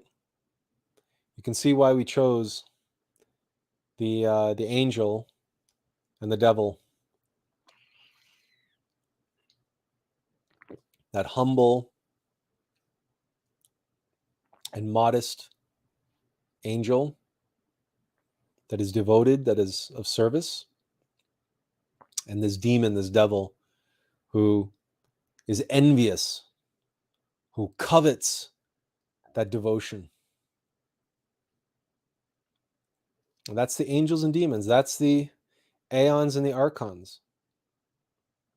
That's the game. That's the chessboard, right? Everybody wants control of the board. Both sides want to win. And we are in the middle of that. We are the earth. We are the Malkuth.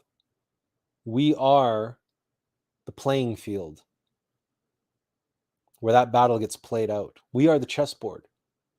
And we are all the pieces. But in us is our inner king and our queen, the most powerful piece on the board, the queen. Which queen, which side are we playing? Or are we split? Are we a Hanasmus with a split center of gravity? We're playing ourselves, playing both sides, which is a calamity, which is a tragedy, which cannot stand. A man at war with himself in that way cannot stand. It's just, if you want to hear an interesting lecture on that, we'll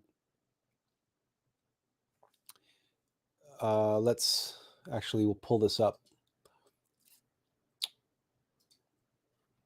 and it just happens to be, we just happen to have it pulled up. It's here. It's Sagittarius on glorian.org. Listen. The link is in the comment section. And it's right there on screen, but it's also up screen. You can listen to the audio lecture, obviously. It's an hour and a half, 90 minutes. Or you can read it. There's the transcription. It's there for you to read.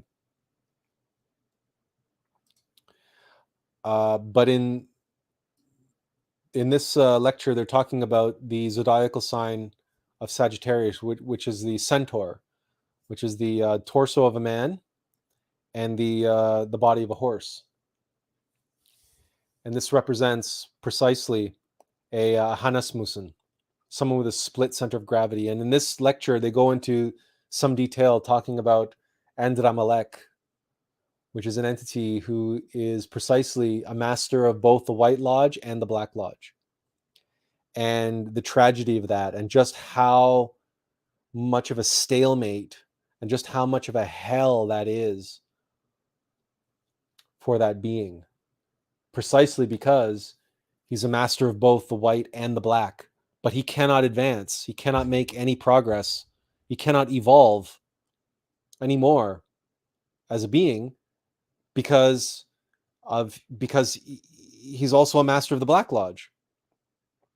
So he cannot evolve as a being unless he first devolves and eliminates himself. But he can't do that because a master of the Black Lodge is bound, is devoted to his side, right? So anyway, we won't give it away. Instead, we'll just let you observe that, peruse that information on your own time. And of course, you're very welcome. We try to always share matters that happen to be relevant, and we were looking at this page for an unrelated project, and it just so happens that it is related. So nothing happens by accident, in other words. Any other questions or comments?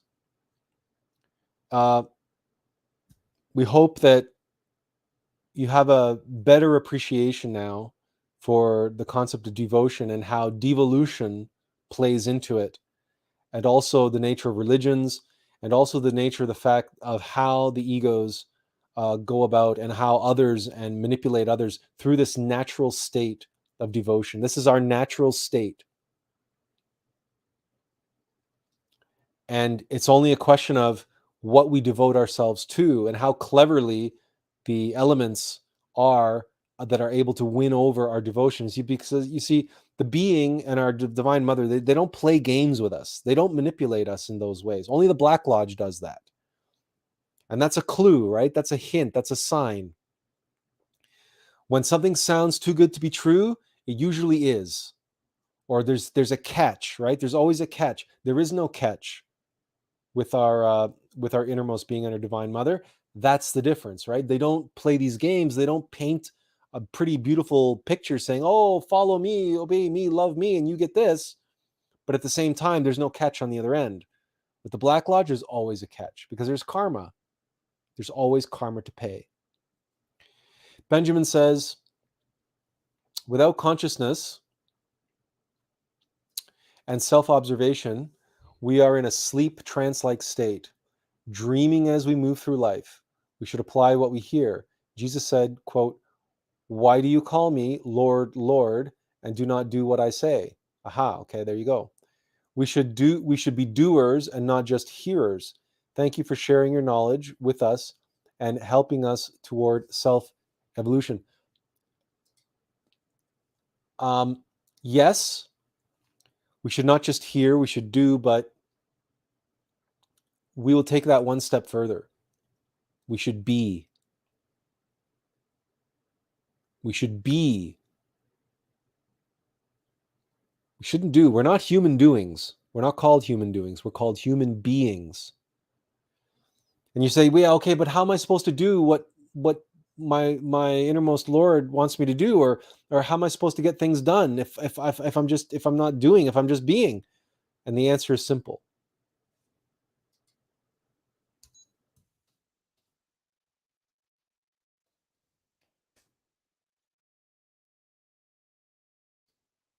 Okay? This is the key. This is the key. Because your mind wants you to keep doing. You see? Your mind wants you to, yourself wants you to keep doing. Don't just hear, do. Sounds good, right?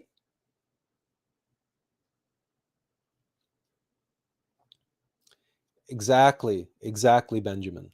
Exactly. But you see how clever the mind is? Because by creating that separation and saying, okay, so I can hear and I know what I need to do, then I just have to do it. You see that separation, that gap that's created? That's the broken telephone game. That's the broken chain. In that space, in that gap, the ego slips in there with its subjectiveness. And so how you do something now is how you do it. And then if it's really, really, really good, you say, I did that. And then there it is, the wedge. And there it is, the mystic pride and the ego. And saying now the ego wants to take credit and it's going to say, I did that. And if I say, if I did it, if I do, then I did. If I do, then I did. But if I am, I just was. And it came through me. I just was watching myself. I don't even know how. I wasn't doing it. I was being done. It was doing me. Now we're talking. Now we're talking a level of self-observation. What sort of devotion do you think it takes? How much do you need to devote or demote yourself on the daisy chain of control to allow the forces, the fire, the consciousness, the energies, the love, the light, the truth to impregnate you, to fill you, to saturate you, and to flow from you and through you? This is why Buddha said, empty your cup. What are you emptying your cup of?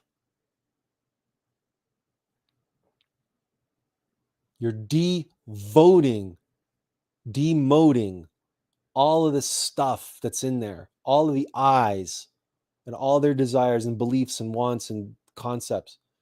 Empty your cup. Become an empty vessel, right?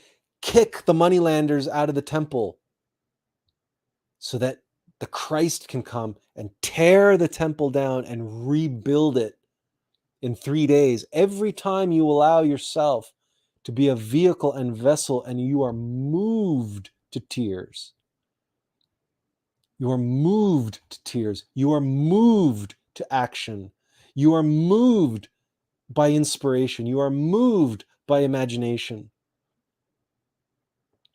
because you are being.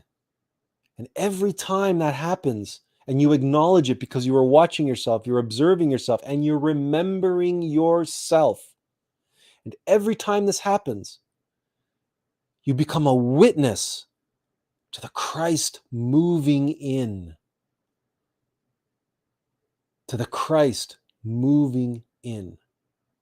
Little by little, because you're allowing your innermost being, your inner hero, to be the hero, and you are the Iron Man suit and Jarvis.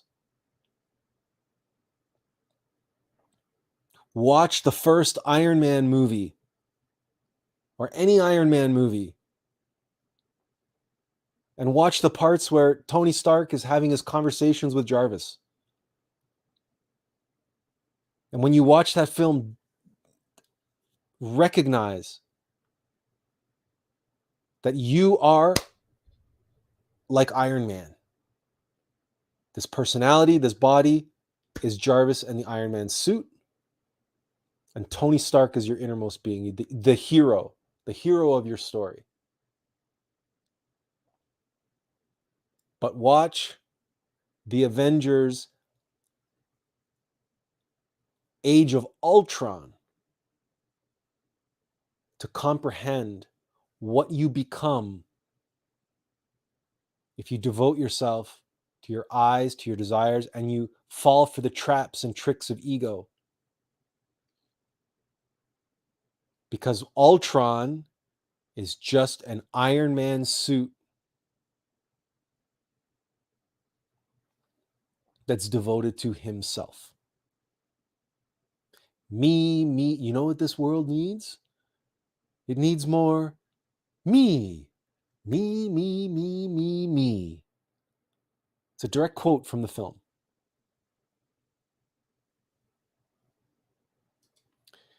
As Azazel says, such experiences can never be forgotten. Perhaps no, but they sure as hell can be ignored.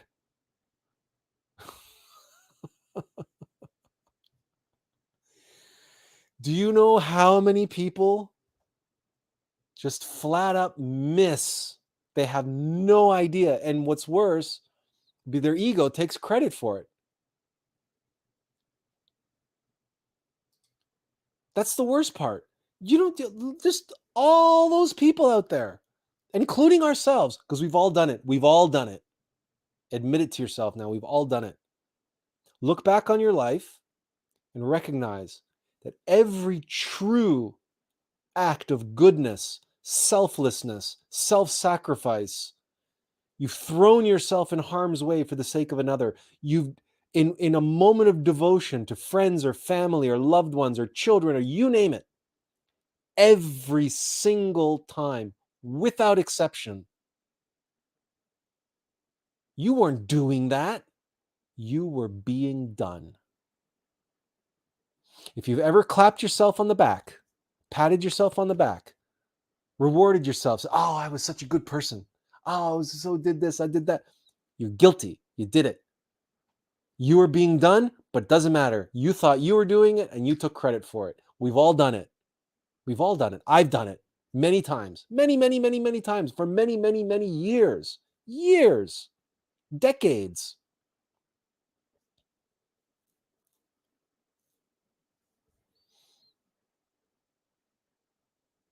It's our natural state to be devoted. We are all naturally devoted. And if we lean towards the side of ethics and conscience and goodness and empathy and compassion and love and loving our neighbor and helping those around us, we're leaning towards the side of our innermost being. But it doesn't matter. If we're not watching ourselves and we're not careful, we're not remembering ourselves, there's this gap. And into that gap, in slips the I, in slips Ultron, in slips the ego, in slips darkness, and says, thank you very much. I'll take that selfless act and I'll call it my own. And poof, mystic pride is born. You have a powerful experience, you have a powerful dream. I am awakening. I must be this. I must be the resurrected master of this and so, no, blah, blah, blah, blah, blah, blah, blah. It's our mind and our egos appropriating and misappropriating and misinterpreting for us, and then having it come out of our mouth, or at least play out in our mind. And then we identify with that and say, yeah, because that sounds good. Boy, I like the sound of that. And in our case, for decades, we resisted the truth. We resisted it out of what? Out of fear and out of false modesty. Fear disguised as false modesty and humility. We refused to accept that Attlas was the name of our true self. We refused out of false modesty, out of fear. It took decades and decades and decades. So it works both ways. Anything, the ego will do anything to drive a wedge between us and our true self. The ego will do anything to get Tony Stark the hell out of the suit, or get the suit off of Tony Stark so it can infect the suit, take it over, and turn the suit into Ultron.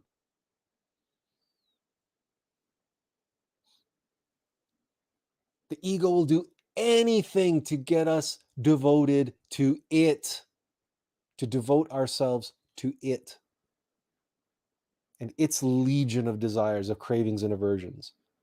And it'll do anything to keep us away, to block and to obstruct and obscure our true hero from being able to occupy the suit and be able to perform the heroic deeds.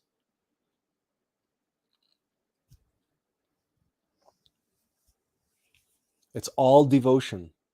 It's all devotion. But if we're not careful, devotion becomes devolution. And it's in lieu of, right? In lieu of this, that. In lieu of being, not being. Devolve, or devote, or devolve. Jennifer says, being sickened of how much I allow my ego to control me this past week. I had been thinking a lot about how I can serve my innermost better. This helps me understand more how to do just that on a higher level. Thank you for sharing this wisdom with us today.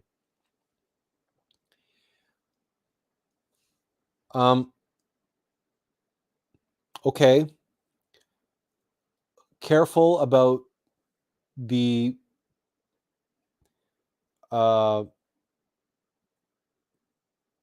we don't have to beat ourselves up so much. Just putting that out there. We are all in the same boat. We are all in the same boat. Believe me. All of us. No exceptions. None. Zero. We all live with this to one degree or another, and mostly to more of a degree.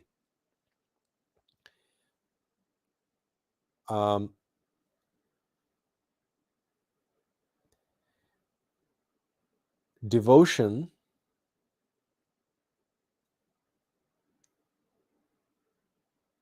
as we implied, and we've said this in other times in other ways, but we've used the word surrender. Use the example of the Greek voting, the democracy. Use the example of voting for somebody. You devote yourself to a political party. You devote yourself to a leader to get them elected so they can make all the tough decisions and they can set the direction for the nation. They can make all the tough decisions. They do all the heavy lifting. And all you have to do as a citizen is be a citizen. All you have to do is do your duty then, right? If you do your duty as a citizen, if you voted in a benevolent leader that you trust completely and implicitly, that is going to steer the nation in the right direction, then you can devote yourself not only to that leader, but to the nation. You can be a devoted citizen. And then you just go about doing your day-to-day business, just making sure that you are doing your duty. You're doing your duty. And what is your duty? Observe yourself, remember yourself. To do your duty as a citizen, to be. And go with the flow. Go with the flow of the nation as it's being led by the leader which you voted in. You see, when you put it in these terms, it's not this big, arduous task. It's just your natural state. This is what a true human being is. A true human being just does his duty to his nation, to the world. But he votes the benevolent leader to rule the world in microcosm. That's all.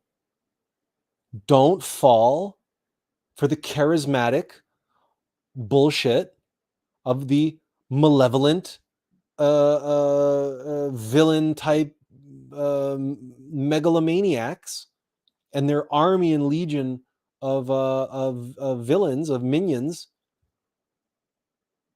who want to get into the White House or who want to get into the United Nations or the World Economic Forum or where all these bad actors already are, right? And send the world into a tailspin. Now, doing your duty becomes a travesty. Like all the poor schleps, right? Who are all being forced one way or another to wear these stupid masks and to get, we were all told, right?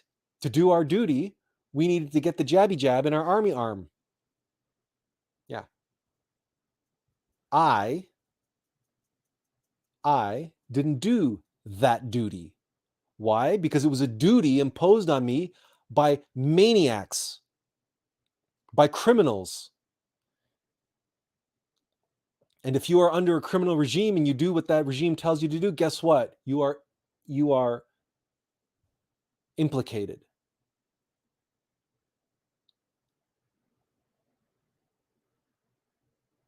Now take that disdain and frustration from that global level and that global catastrophe and bring it back down to the microcosmic level and realize everything that was happening out there is happening in here. Who are we voting into office, into our office?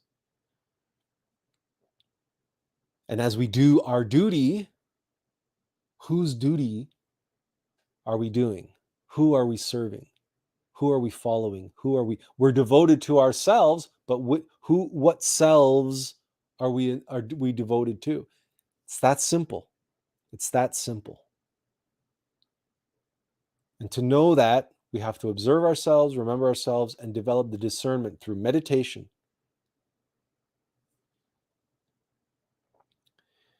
But we don't have to beat ourselves up so much about it, because remember, this is difficult.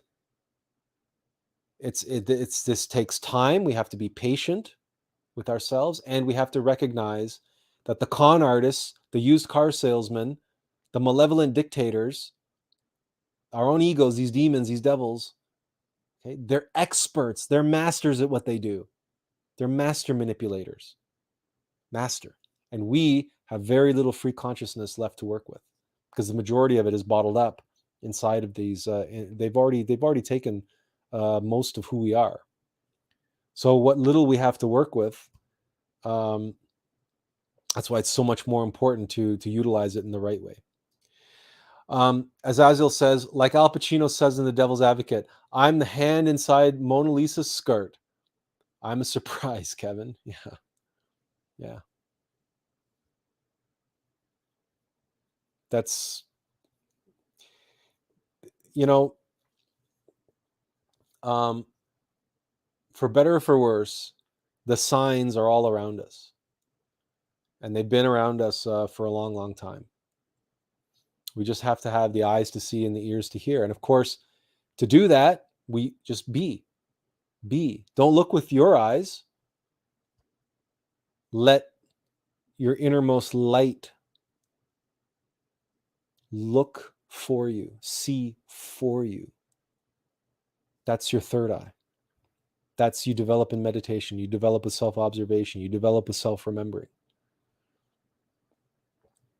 And discernment. When you see with your eyes and you see things at one level, then you see with your third eye and you see things at a deeper, deeper, deeper level.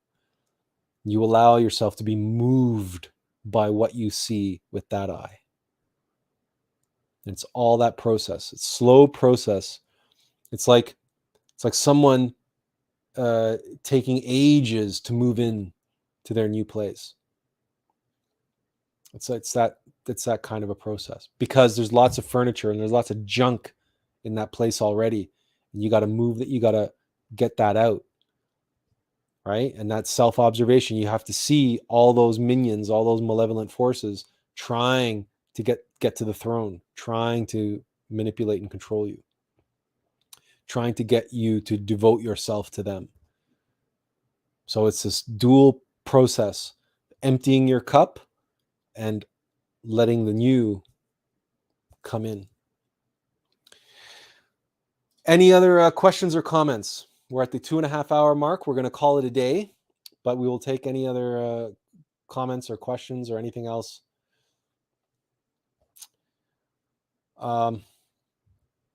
If no, remember, it's your natural state. You will do this. You will devote yourself. You are devoted. You are devoted. You can't help it, right? It's a servant's place to serve, right? It's just how we are, and we devote ourselves. It's our nature. We don't have any other nature as vehicles, as vessels. It's like an automobile. Its purpose is to be driven, right? Clothes, their purpose are to be worn, and the clothes will do whatever it is, the actions that are being done by the person who are wearing them, right? The clothes don't do anything. The clothes simply are. The car doesn't do anything. The car just is. Cars are driven. Clothes are worn. Who is wearing you? Who is driving you? This is who you're devoted to. Food for thought. Meditate. Use as many different symbols, as many different metaphors, as many different allegories that come to mind that make sense to you. And just simply start living your life another way, where to ask yourself moment to moment,